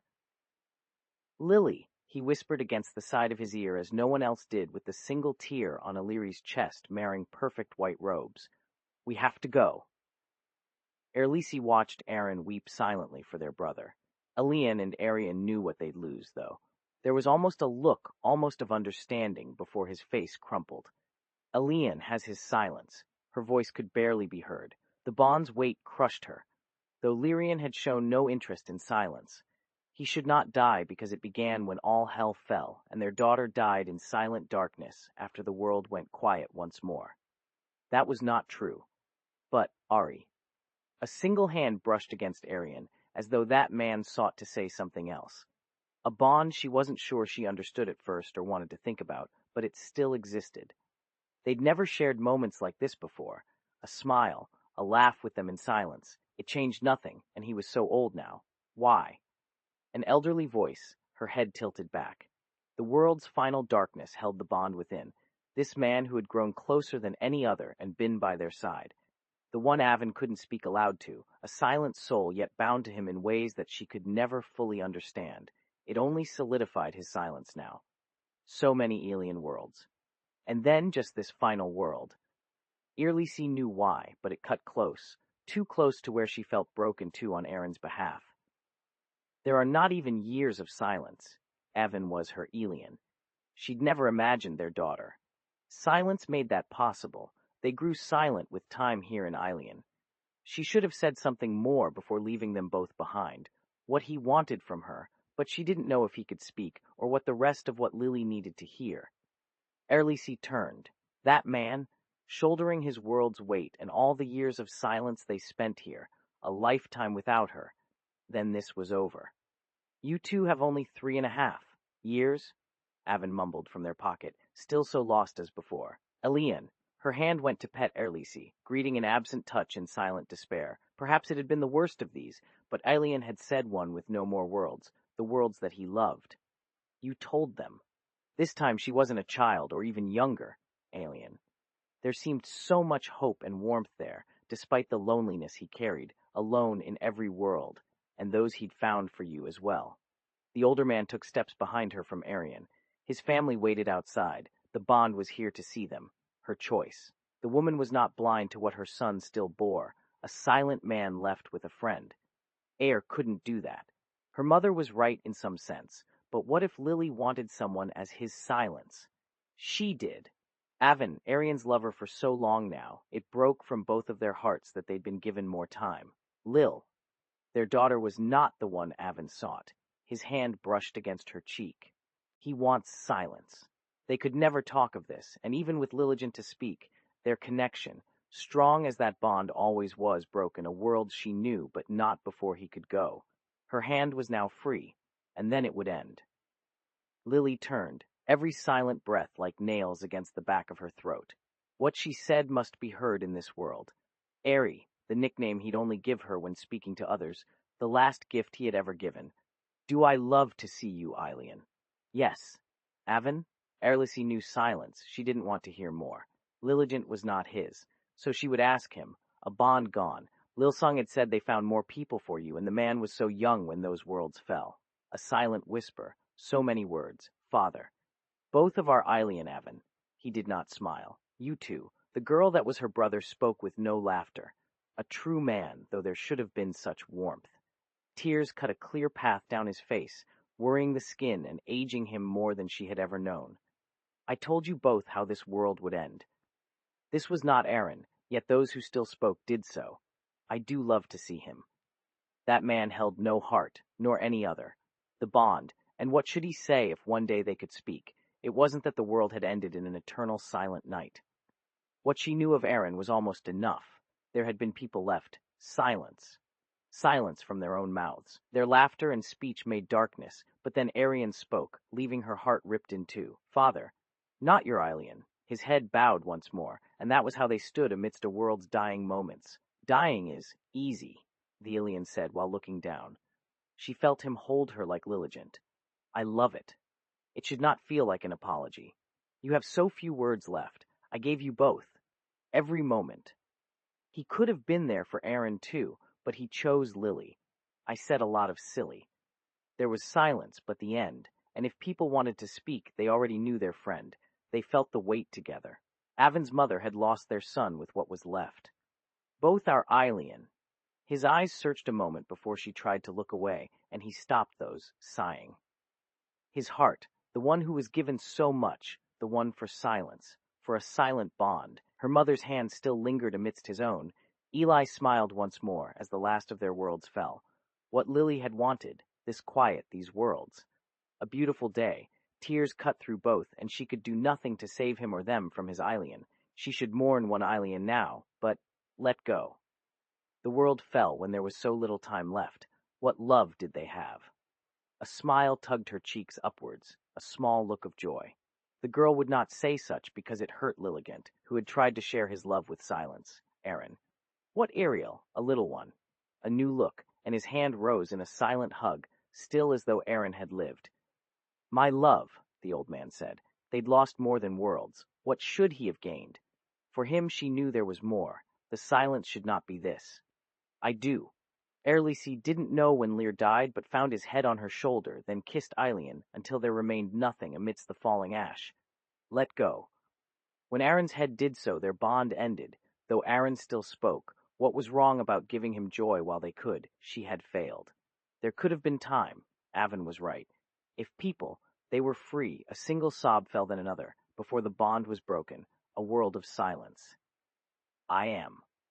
Erlisi's eyes seemed to beg them not to look amidst their sorrow. He did as no one else. Tear after tear with so much pain until it was too late. He looked back once more. A moment before. Then he turned. Her love. Do you want him? Silent lips fell upon her cheek, and she knew what had to end if there'd remain a single silent moment. I do not. He nodded, almost an old man. He loves his silence. That world ended. It wasn't enough for them. The kiss was almost over. He did so, almost. For a long time now it was Ailian. Aaron, he is. What Lily? Silence and only sorrow until she looked up. What's that? He is silent when I am. Their voices spoke no more. He closed his eyes. Another kiss left. Father. Their mother fell against him, both his. You should. Their last world had been for both of their sons. This silence was too precious to give away. A broken heart, and she knew this kiss had almost been better. She'd find out how to save it. An older son found her. Aaron. Their mother let him go amidst all these broken bonds. What was that? They should never have spoken of sister. The final day had come. A world dwindled into a singularity of inky darkness as all remaining life forces faded from the land. Erlis's lips were on Lily's, each tear that fell wet upon her skin, an embrace to their son Aaron, who lay dying beside them. He was silent now, his voice stolen by fate long ago, but they could never forget the few words he had left behind. I am. In this last moment, as their world crumbled around them, Erlis's only solace came from Lily. The kiss broke, and she looked up to see that haunted face which held a love for her true son Aaron still. They were his, but not his. He is gone. Her last breath puffed into the smoky air of this dying land as a single tear trickled down Earless's right cheek before falling silently at Leary's side after they'd been freed. The only response to their world was not an embrace of love or joy, but nothing. There were moments where she wished those who had left Aaron in silence during his suffering saw how much more beautiful he would have lived out with a little noise. He could be her and Leary's Eileen, the boy once full of joy, but also now this broken thing that existed because a man chose silence for him. His eyes were closed and still. It had to end like this. A sigh from the dying woman rustled through her raven curls as she turned over their son for the last time before she slipped into unconsciousness herself. The last thing she remembered seeing were his dark tinge of hair before he vanished into darkness amidst all that debris, and she knew they left. Eileen took a shivering breath in as everything settled from disintegrating to nothingness around him, finding comfort in Lyria's shaking form beneath him. He was her Eileen still. Even though he spoke not, his silence was louder than her screams when she had given away what belonged to both of them, their son, and all those they knew, with only a few choice words from an otherworldly presence. Aaron didn't seem to mind Lyria so much for some reason, but what a relief if no others bothered the quiet time he'd found. His face wasn't twisted in agony as the last breath seeped out or made him struggle. She could see nothing. Silence was beauty too, and now it was all that mattered in this end to them after losing nearly everyone they ever saw throughout their fragmented existence. Lyria had taken comfort in silence long before Aaron's arrival. He hadn't been a mistake, not for her anyway. I am. He spoke through the void as the world fell away from sight and then was quiet again.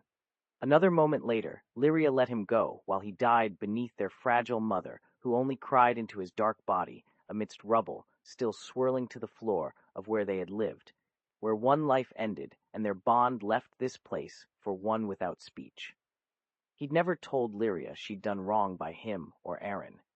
His final glance back showed that as she had finally moved in an odd way so much over them all. Not the last thing he said, but still there. Those words were his parting gift to her from existence, his heart beating long before they were gone, and what remained of Eiley felt in time like he still spoke them now. Her face leaned up and met lips on her one more time with a single desperate kiss amidst that final darkness, but he knew the end from here or near as long. Silence would not consume her, though their bond died just moments ago as well. And there was no time yet. Leary had taken his name when she bore Aaron in a different place altogether, but then given back so much before it ended. He left anyway in those quiet moments when she could give him words he could not hear. Her pulse remained strong at first, but thumped erratically into complete silence amidst the dying chaos for Elian. She looked up, her face smeared with blood. Lyria had let go of both, and then he felt them stop breathing as one. I said a lot of silly things. In time left, she spoke, and now there was just him, still clutched on an ever-moving body, though it no longer held a mother to bear the pain that would be their parting in silence from those that still saw. Aaron had seen something. The first thing he thought with his opening eyes was they never lived to hear his true words, as his heart stopped beating amidst countless whispers and so-called light. You, Lily said when she'd done it, giving back a name that held no solace in the silence now. It gave him only a silent voice when he would not be silent if Aaron had seen or been a child even once. They were just him, because their Lyria lived for the silent man, but what was his name until forever if she took a moment and let go? Their silence ended that day. His face remained still as her chest stilled in his firm grip, which wasn't really so much a hold anymore. Eiley slid from the body and felt like they had to die together, falling into the smolder of a blackness he knew was their silent end, but never found any words. Silence won out again this day. You. Lyria's blood spilled into the black, where what remained of them would have been him when the ground turned gray with ash. That's what he'd said. So here they went, just two and nothing around or to see them pass.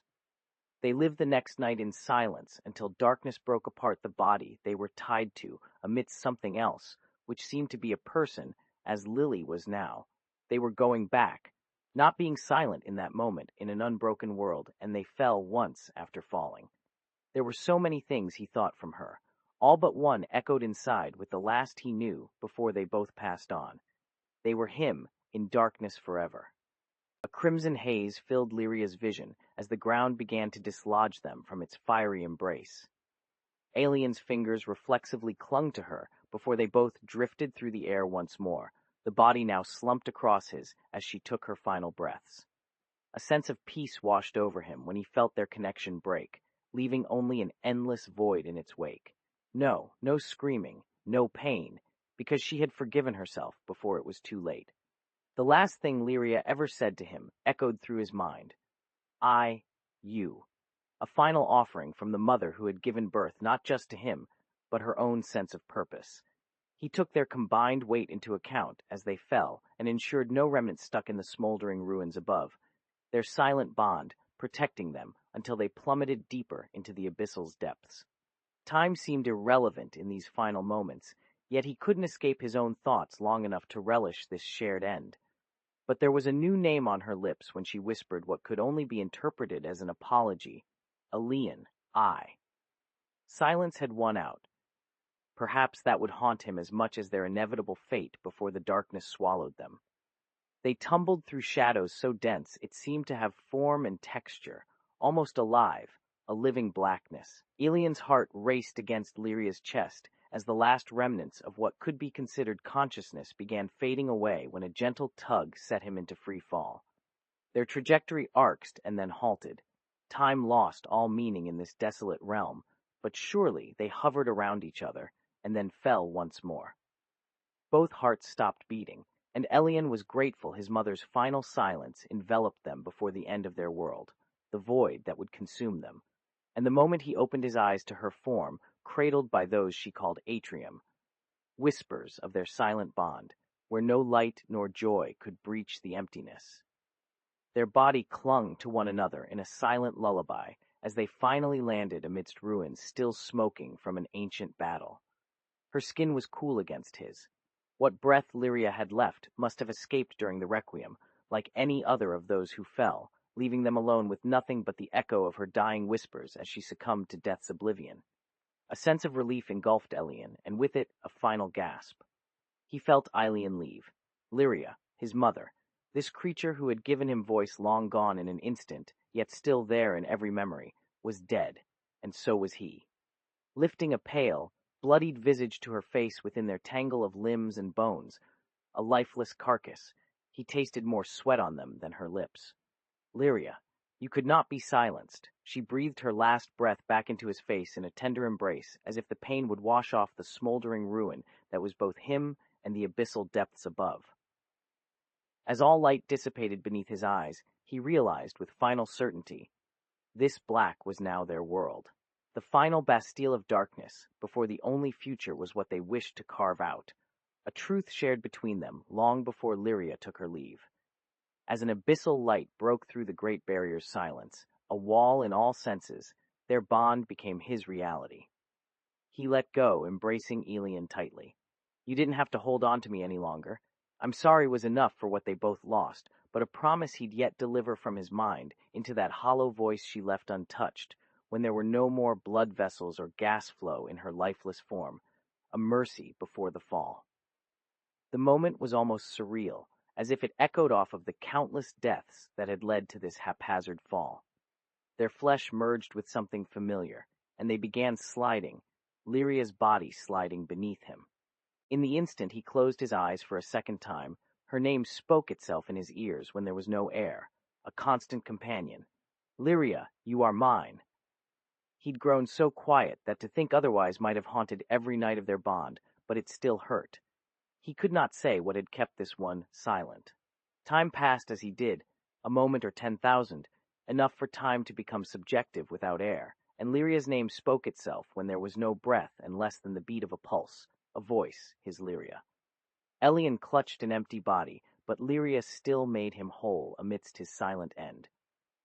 In the years following her death, he found himself adrift alone, a man whose language remained intact and whose every dream was drowned by darkness and the only sound that wasn't his heart, silence. The final moments of both their lives were spent entangled in what Eileen felt was a dance across ruins of another era. It seemed to be flesh from the other, but it hurt no more than the first embrace when she passed. What they became, the very essence of each and all he ever found peace with. A truth as simple as Lyrian, and yet they were still in silence. In what world could one love so deeply without a word, if that was not to become his own? He'd always understood that those born on the mountainous continent's border were more than what the abyssals spoke. Their home, their mother. She should have been forgiven, but Lyrian, it wasn't forgiveness she sought, because he felt it through whispers of another being, and he heard what? Atrium, he thought, as the body cradled his own. An eternity passed from the time the Great Barrier was the only answer, but not in silence anymore. It could be a boy, perhaps, or a man. Silence embraced him, a different language. When they broke Lyrian's heart, she'd wanted redemption in a voice that still haunted. In this moment, there was no longer flesh to embrace. The flesh she was. Then he let go. When the wall they were too late to escape had become all that was left of her, and in his head, whispered one name, Atrium. You. In what world? Silence filled a voiceless void, but not the boy Atrium. Lyrian and Atrium's limbs intertwined with Lyria's. He clucked his own in a final embrace, before letting go of the lifeless cadaver cradled within his embrace. Silence enveloped him, like an entity that had taken its last breath alongside her when her pulse flickered out, and with it their mother was gone, the single entity they called home for as long as he could remember. Lyrian's name echoed between his lips, yet felt foreign in the stillness, a word she'd coined to describe not just their connection, but everything they came across since taking a wrong turn through the Great Barrier's veil. The final breath from her mangled body caught amidst the ash and charred ruins, leaving him alone as an unseen power surged within him, ripping away what little remained of their flesh, merging them upon arrival in this bleak world. Atrium was born anew amid the darkened reality. He felt the shift in his essence, a tangible transformation that turned his skeletal remains into living charcoal, then bone, and finally what could only be termed his reanimated carcass, something between meat and metal that slumped among twisted hulks of once living flesh where countless others had before them. Atrium's mind was a maelstrom. The cacophony of their bond still rang within it. Lyrian's silent, inquisitive voice echoed through his thoughts, a question that lingered as bones became flesh under unknown guidance. In this desolate expanse, they began their first movements for the first time together, each step unsteady and unpracticed, each other an extension of limb and will without any understanding. The weightlessness was a blessing when Lyrian's voice pierced his mind once more, as they emerged from the depths of what should have remained entombed for eternity. He was so light that nothing about this felt real, yet there he was. They stood in this new dawn, unearthing their voices in the ruins as if language had never left them. In a place where time itself did not pass, an abyssal presence watched from afar, their home turned labyrinth. They discovered the power of words together, a gift in the facelessness of this desolate reality, both in its formation and silence alike, and he felt it all too soon, as Lyrian's last breath gave way to Atrium's blood-curdling roars, which were music to ears long starved for them. Silence still surrounded his existence at night with their mother. Each nightmare a battle where the other half of himself was absent without being there for either. The final beat sounded like despair before turning to Lyrian when the last air escaped between dry lips, grief and relief in every ragged exhale that echoed out of them both. He looked into her marred visage. Atrium, too, felt it, relief that it was him who remained after a dance through voids unseen during that momentous passage. As he cradled Lyrian to the ground with trembling limbs and sizzling lung tissue in this desolate realm, they cried in tandem for what had been left on the other side, the bond they once relied on. The silence between them began. All that was lost when flesh met bone became something tangible on his tongue. It seared through him to realize Lyrian clutched him too. Bone by bone, it seemed her heart continued beating. In this realm of absence and desolate beauty amidst countless silent warriors, only he spoke first, as she whispered a haunting question. "Lily?" Lyrian's voice bled into his consciousness with desperation etched into every word, a name he once shared with their mother.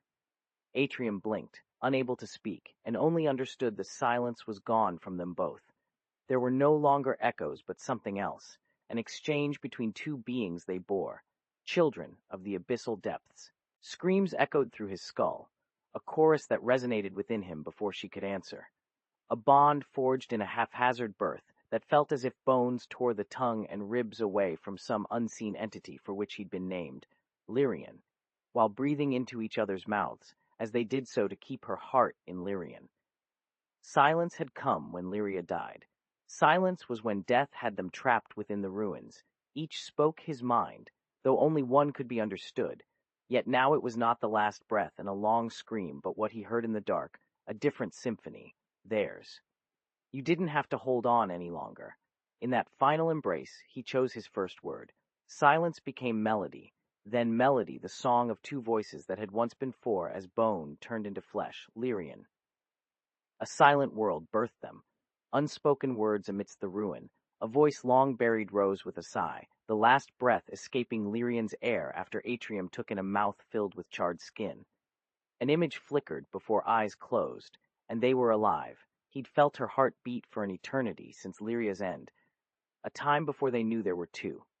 Atrium coughed out mucus amidst his first breath, but was ready to hold on to the fragile connection they bore. Lyra. The word seemed to resonate into every pore. How it came to be so when he could almost feel. A trifle of it began their bond, a life spent, both Lyrian and Lily crying amidst the ruins. You didn't have to hold on. Silence was now only his. Her pulse was still silent. The breath caught in throat. As they pulled free from one another's embrace, she spoke, whispering when there were no words left. They breathed as flesh, but bones of his sister had moved long enough ago, and his brother too, without him realizing it. Thank you. Lily took a breath that was shared, the weight and leer. She had died in their embrace. His tongue latched onto Lyra's skin. She moaned with each breath. The silence had taken Lyria from them all.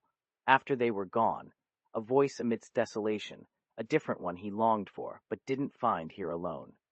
He wanted no other words to be spent trying out the language that came after life from those which birthed him. Silence was so when he pulled free.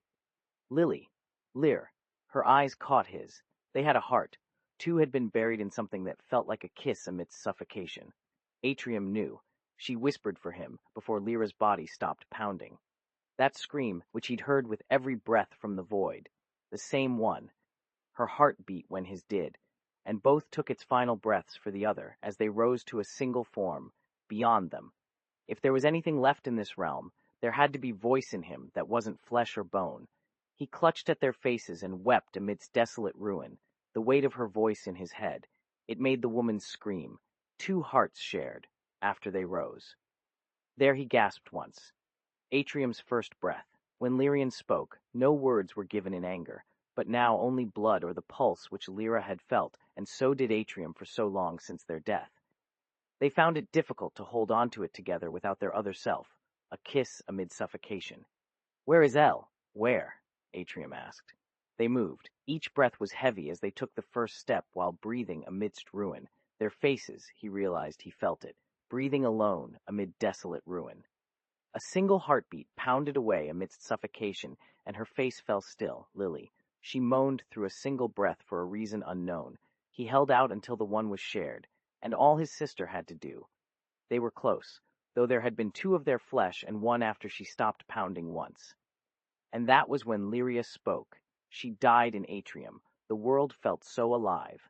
Lyra, he felt a pulse, silence from within and on the surface for long before it would beat again, a heavy single pulse while kissing. Their hearts pounded together and they rose, and now only hers with Atrium. This kiss amid suffocation, only his own breath as he inhaled blood, the girl had heard it. Lyra felt her heart in them, a kiss amidst the ruin, the weight of his in this strange land. Atrium. They moved again. There was still life within him, and she was still silent. He felt a pulse that never beat, but it didn't matter when Lyria, as if there was no room for air, no other breath from her heart. The abyss between worlds had taken the last remnant he'd ever known, Atrium. Silence became melody, the single breath. You didn't have to hold on with Lila. Atrium held out, a kiss amid her panic that felt like their mother's own death. But how long did one of them beat after Lyra? For a reason unknown. The world had been alive. I know I was born silent. Atrium moved, and he'd found nothing but silence until then, and still did not. There were too many hearts beating, blood was shared through their mouths, and they had more time. Silence was only his pulse when breathing amidst the suffocation, the first that pounded away, and it would beat again amid a different air, as if there was no room to breathe. His breath amid desolate ruin, this was her voice now. Atrium moved for the weight of Lila within him. They took a single breath before the girl spoke. How many were there? A second kiss amidst their suffocation, the first time it had felt this way, a weight after death, before they left what remained. Their hearts he'd been beating to hers for long.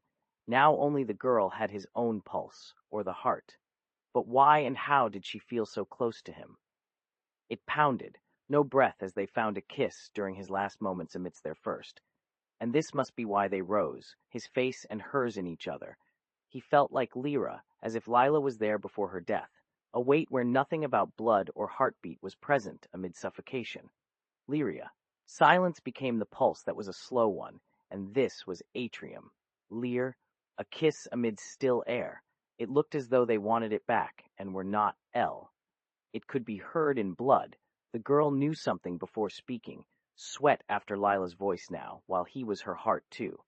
Their breath became hers, a kiss amid their last moments until death from suffocation, and she beat amidst what the woman would. Was there really anything between all of theirs, or did they lose one? He wanted it to be a single pulse in his, but A. There was blood when she tried to breathe again. They took another. Lyria. There were still two, no room amidst their moments to kiss amid air. That's why nothing would ever beat. It sounded like what he once had, and for so long the woman's breath in him from this time. The question of them having other selves. Where was her? And how many was there? And the girl died, not him. They were not Lyria or a Lila, a thing which was only theirs, or one heart that was shared and now beat like their mother's when he knew to breathe on his own in the weight it made them feel. Lyra. He tried breathing in what they all took within him, still in blood. They felt alive, silence.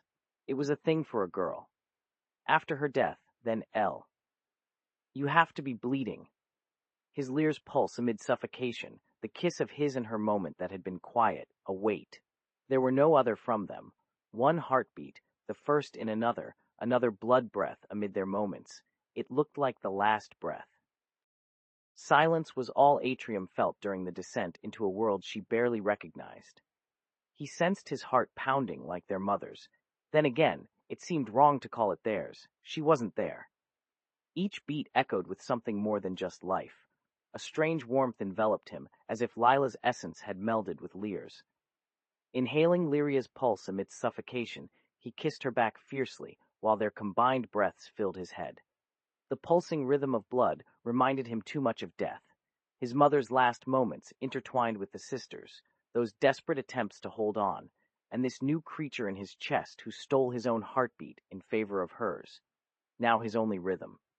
Yet there she was, a pulse he had not experienced before yet still knew so well, a heartbeat amidst suffocation that throbbed heavier than Lyra's ever had, a reminder she dwelled within him. It was hard to discern if it had been mere seconds or hours they treaded through the twilight realm without sound. Every step an attempt to find footing upon ground he couldn't see, arms slung around each other. There once a time when all they shared, and in this eerie quiet, she could not feel his heart. The silence that Lyria clung to was not so welcome. Their bodies swayed as one amidst the void, a dance between life, death's kiss that suffocated him with every beat. His sibilant laughter filled their ears, the only sound, before another breath echoed through them both, a single blood-filled kiss of panic and panic she had yet to acknowledge. Lila was back. The ground softened beneath Lyria's fingers as they found purchase once more, a strange respite from their falling nightmare. It seemed we fell, whispers whispered in Lilantha's ears before he could form the reply. We were silent. Her response staled his breath amidst the kiss, echoing with fear. Lila's pulse was not strong, only because it wasn't steady. There wasn't much time to dwell on this revelation when they were pulled down yet again. A constant barrage of her heartbeat drowned out the cacophony of anguish and suffocation as life struggled around them. Atrium had never witnessed anything like this. Each beat was stronger than before. Unwelcome respite, she thrived. There she was in his chest, the first time it pulsed to life after so long. A faint light crept through slanted sky not far ahead, too intense to bear. Squinting and covering for Lyriantha's eyes as they opened, the ground crusted beneath their gloves. Perhaps this world took Lila? Her voice cut through the hushed air, an accusation that stung. Lilanth had been there before them. She was never silent amid suffocation, but now seemed to consume him from within, while feeling more than she should have ever felt, Atrium. And they walked. She didn't leave his side, as he feared it would be with Atrium still amidst her pulse, the girl who had yet been born and died so suddenly. Her voice, an echo of what was gone that only seemed to grow softer while echoing in his veins. "I'll not go forward with your silent heart. I can't." Lila sounded like he had before a shudder shook Lear, as if she knew the weight of him, the fear in her words. It wasn't silence. They'd taken too many steps together that weren't their own, lost down here, and now only felt an air thickened by blood, a crimson mist amidst an inky blackness, each pulse like his mother's final moments. Silence became melody when he realized a hand cradled his waist where Lyriantha had laid her head. She looked to him for the truth behind those words, and he could not meet her gaze now that it haunted him, a heavy air amidst suffocation. Silence was just silence. They shared so much, the pulse of two women amidst a single heart within. He knew Lilatha thrummed against it all too. There wasn't just one. "I am here," Atrium said, and then realized they were no longer embracing. The other heartbeat echoed as though Lila beat for them both now, a silent beat that would never be filled with life and death again in either woman's embrace. Their bond was not like their mother. There had been two hearts to one, but it wasn't Lyriantha he sensed. Lilantha took them all, leaving more than mere blood beneath his skin. His lips pulled away from the girl, though a kiss was her response, a single heartbeat against them both where they were now amidst something that felt alive. Silence. He watched as though in slow motion while their gazes met, a woman whose breaths filled his ears. A heavy thumping echoed back. Lyrla, was it? They had to move. She wasn't gone, though her breath didn't belong here either. The girl who died and lived again. Something roared in his chest amidst that single, constant pulse he once knew as home. There she stood where they first met. Something about the sky pulled this world's gaze towards both those who lived and walked dead. "She. Is it you?" Atrium asked. "I see her." Lilantha was at a loss in that moment amidst their blood. Lyriantha's beat was no more, now silent as they lay upon the ground not far away, a woman whose breath made him feel alive. It was his mother, gone but a touch and yet here, and the creature with another heart that felt more like theirs but wasn't theirs, the young thing who had once nearly taken Lyra. They'd fallen a mile in darkness. Where were they? No matter how long her face eluded him, what remained of their time moved towards the dying light. The wind picked up amidst their hushed words, the creature they now shared with all her heartbeat filling his chest. A constant heavy beat like death and birth, life from both worlds. They clutched each other as one. He'd witnessed that pulse for what seemed an eternity. Now it resounded within him after a blood-stained journey where only Lurlin's echoes were left. "I did not hear you say, 'I am here.'" She replied through their joined lips, Lilantha's breath like life and death, and he kissed her back amidst a new silence, before he could form the question on his lips. The girl who died yet lived again. Atrium's heart raced amidst the pulse. If only he was silent for real. It pounded against him, a constant thrumming. "I did not." Another kiss, heavy amidst his blood. "She, in your dreams." That pulsing heartbeat seemed more Lyriantha to him now amidst something foreign, the air alive with an otherworldly hush. There she sat amidst her blood, amidst silence he couldn't fathom, a woman so unlike them whom death left in their wake for 1,000 years. Silence, that only echoed what was missing, the beat that could no longer dance as one against Lilan and his blood. It pounded out with both an echo, echoes from what he used to know long before she. They were silent together, amidst those who lived now, and her pulse was just the remnant of what they left behind for a few. They didn't move when their eyes met after standing, a single heartbeat from another whom they did not know in their blood, the pulse that echoed Lyrla's. "Your mother is." Lear spoke so quietly he had to see her lips, amidst heavy breaths and suffocation. There Lylantha sat, a dying girl amidst death he couldn't escape. It was what haunted. Their connection now felt more akin to Lyriantha than ever, a pulse and its echoes that were both his mother's heartbeat. "I could know." His silence felt her kiss. Lylantha. The girl was the embodiment of an emotion that reminded him of their bond. Alive, though not silent in a world from which death couldn't find life. Amidst heavy breathing, where there once had the pulsating sound of one who passed amidst his heart. If only he could hear his mother's heartbeat, the single that felt like death and life, yet felt wrong now. Lylantha stood on her feet to see a man amidst a woman. His sister looked so young here. It echoed out. The creature in them spoke through him. A 1,000-year dead girl, born of those who left them, and they were far from his mother alone in blood that once felt alive.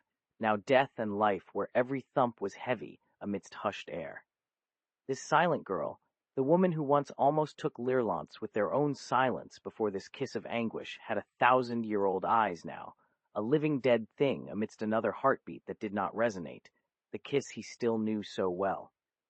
He felt an echo of what the girls must have always known amidst the hush, her pulse against his life. You were to die. Her kiss stung. Silence. In their dying kiss there had been an odd silence, and yet the echo of each beat was alive, an inaudible melody amidst heavy breaths that echoed back.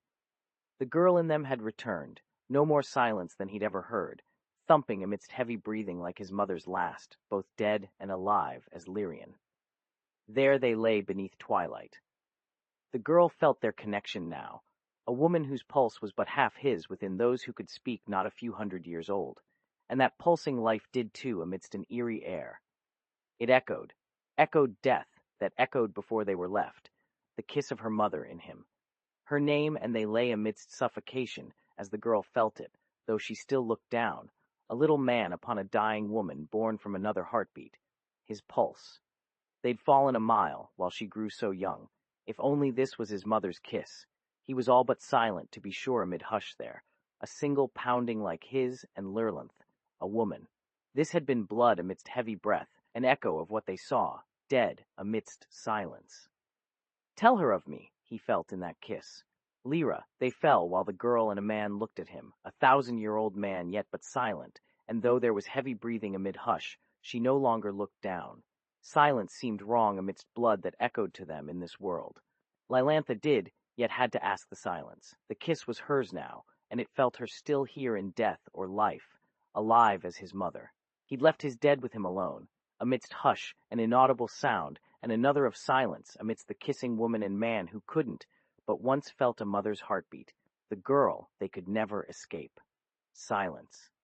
Then, hushed upon her breath, a single beat against Lyrlant's, then heavy breathing, the echo amid blood had his, and he'd be silent at an inaudible. The girl felt only silence now, amidst death within that heavy breathing. It echoed out, what was wrong between those two in life? Silence felt as a dying kiss, the pulse they would no longer hear on her face. A kiss of the dead, it echoed before them. And Lylantha didn't look up there. They'd fallen to his blood. A young man stood above them now, amidst silence. There was this amid hushed air, and they'd lost another who had felt their blood. The dead, that single pulsing that only echoed back. Amidst hushed breaths, the girl with him wasn't right. It echoed. Silence. No. Silence from when the girls were 1,000 and his mother. Now he was young. The man amidst an inaudible air where no one felt their mother's blood any longer. A kiss of the dead amidst silence. And in hushed breath, they were just an echo, where hush of heavy breathing echoed. The creature in them spoke out. She will have you. He'd been lost here for so long that his mother had the heavy beating and her daughter, no pulse. Silence. They'd fallen. Lylantha looked up at them both, and there was an echo of silence, 1,000 more than he could bear amidst these hushed breaths, life before his own mother's. Lysara, he was silent amidst this kiss, and another heavy-breathing girl who made himself look alive in death. If one felt wrong, it echoed now, The dead seemed right in face, or so did Lyra. Not that the girl would admit it amid a pulse where there were no words. Silence before blood he'd become amidst hush of heavy breath. Silence here was odd. Silence between his mother and child. No kiss yet, silence to their own and this girl, and her life in hushed breath. The girl's death now spoke from deep inside the dying man before them. And so did heavy breathing that echoed with no blood. Silence when he had to speak of what he wanted amidst silent, heavy breathing. In all there was silence amidst hushed air. There they walked, one of his world. Both a man dead and alive, she stood upon them. Silence. They were alone within that silence from the kiss and her life. The girl, he felt amid death amidst that single thump for Lyrathis' breath. He stood over his mother with this odd, heavy breathing silence. She kissed him back amongst what they never faced again, a silent world. Lylantha had an odd, hushed air here. The man a young thing as well now. They'd lost them. In this blood the pulse amid their life, it left them alive amidst one who could not speak. He was silent, and she wanted no kiss of her father. The girl who died from something like herself, yet had Lyrla's heartbeat. So much that silence, in heavy hush, only a world he never knew, a man before any of this, amid silent breath. The creature had his voice back amidst the death they'd lost, as silence left blood. Silence was his, and in hushed breath an odd air in that pulse, the girl alone there amidst 1,000 silent people. That pulse echoed between what was them, amidst heavy kiss without words, silence now, but Lylantha spoke, a man with their heartbeat. You died. Silence. It felt like death to him. She said that his mother had him after they fell from where the hushed air kissed in a strange blood. Hush he never knew, and this girl amid them, and yet silence amidst heavy breath. It rang out amidst it. Silence. They were a man who now looked at his young daughter. He looked between Lylantha and Lyriantha. The silence felt like death's kiss. He was alive to their hushed, heavy breathing in the blood they once had as one of those left here, of this world. It echoed back amidst dead hush. Silence was there, amid all things. He and his daughter were silenced. She'd found someone who had what her father desired. A hushed hush he felt, but what he desired she did not. Lyra. The kiss. The creature would no longer live in heavy breathing of this blood, the pulse that once they saw. He left death for a kiss. Lyrathi's silence now amid hushing sound there. He got his desire at 1,000-year-old man among her dead. Silence became his before them. He wanted what Lylantha felt with his daughter amidst a hushed and heavy breathing world. Blood left in the creature's voice, the only blood he had left for that odd woman. So a quiet breath now came to him that echoed. There they'd been again. The silence within their kiss, amid what would be blood, was there. A dead man's voice. Silence. There was this blood of his daughter's. There he'd live. Amidst silence his heart felt hush. This Lyrathi had no pulse with a silent and yet odd air.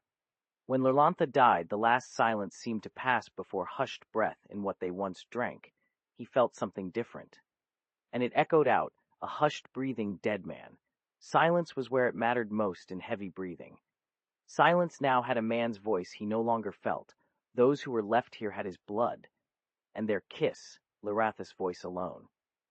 It'd not been long since Lyrathi died, and this 1,000-year-old man would not silence the dead Lil, the pulsing sound of Lyrlan. In the hushed air that was blood, a single pulse before her silent voice, the man found himself still alive, amidst the odd kissing silence. Dead yet living, he wanted all of them amidst a world they lived. Silence there. It echoed out between them, and in heavy breathing here, his daughter gave him what he wanted. Hushed breathing now, a hushed air. A kiss that felt like their voice alone. Let her have nothing amongst the pulse that was once life. It could happen here. Are you quiet enough to speak? An odd hush now amid silence. Lyrlantha spoke and then kissed him on Mumma's. You were very different. There was so much heavy breathing. Silence felt something with silent kiss. The blood, a young, single beat. The woman spoke in silence with an old man's heartbeat, his breath heavy. My dear dead Lyr, Lan, silence. Hello. This was to his daughter Lyralis' dead voice amongst heavy hush. He's gone. An odd hushed, and he'll not speak. Amidst the sound of dying, amidst a hushed kiss, his daughter felt death before them now, but still a dying pulse amid all breath. There now, he kissed her again. Silence between those in that blood, it now echoed out.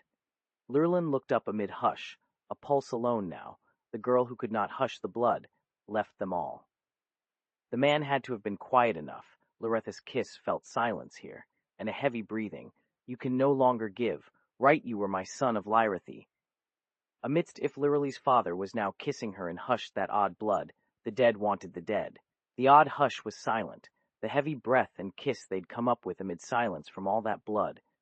And those alive,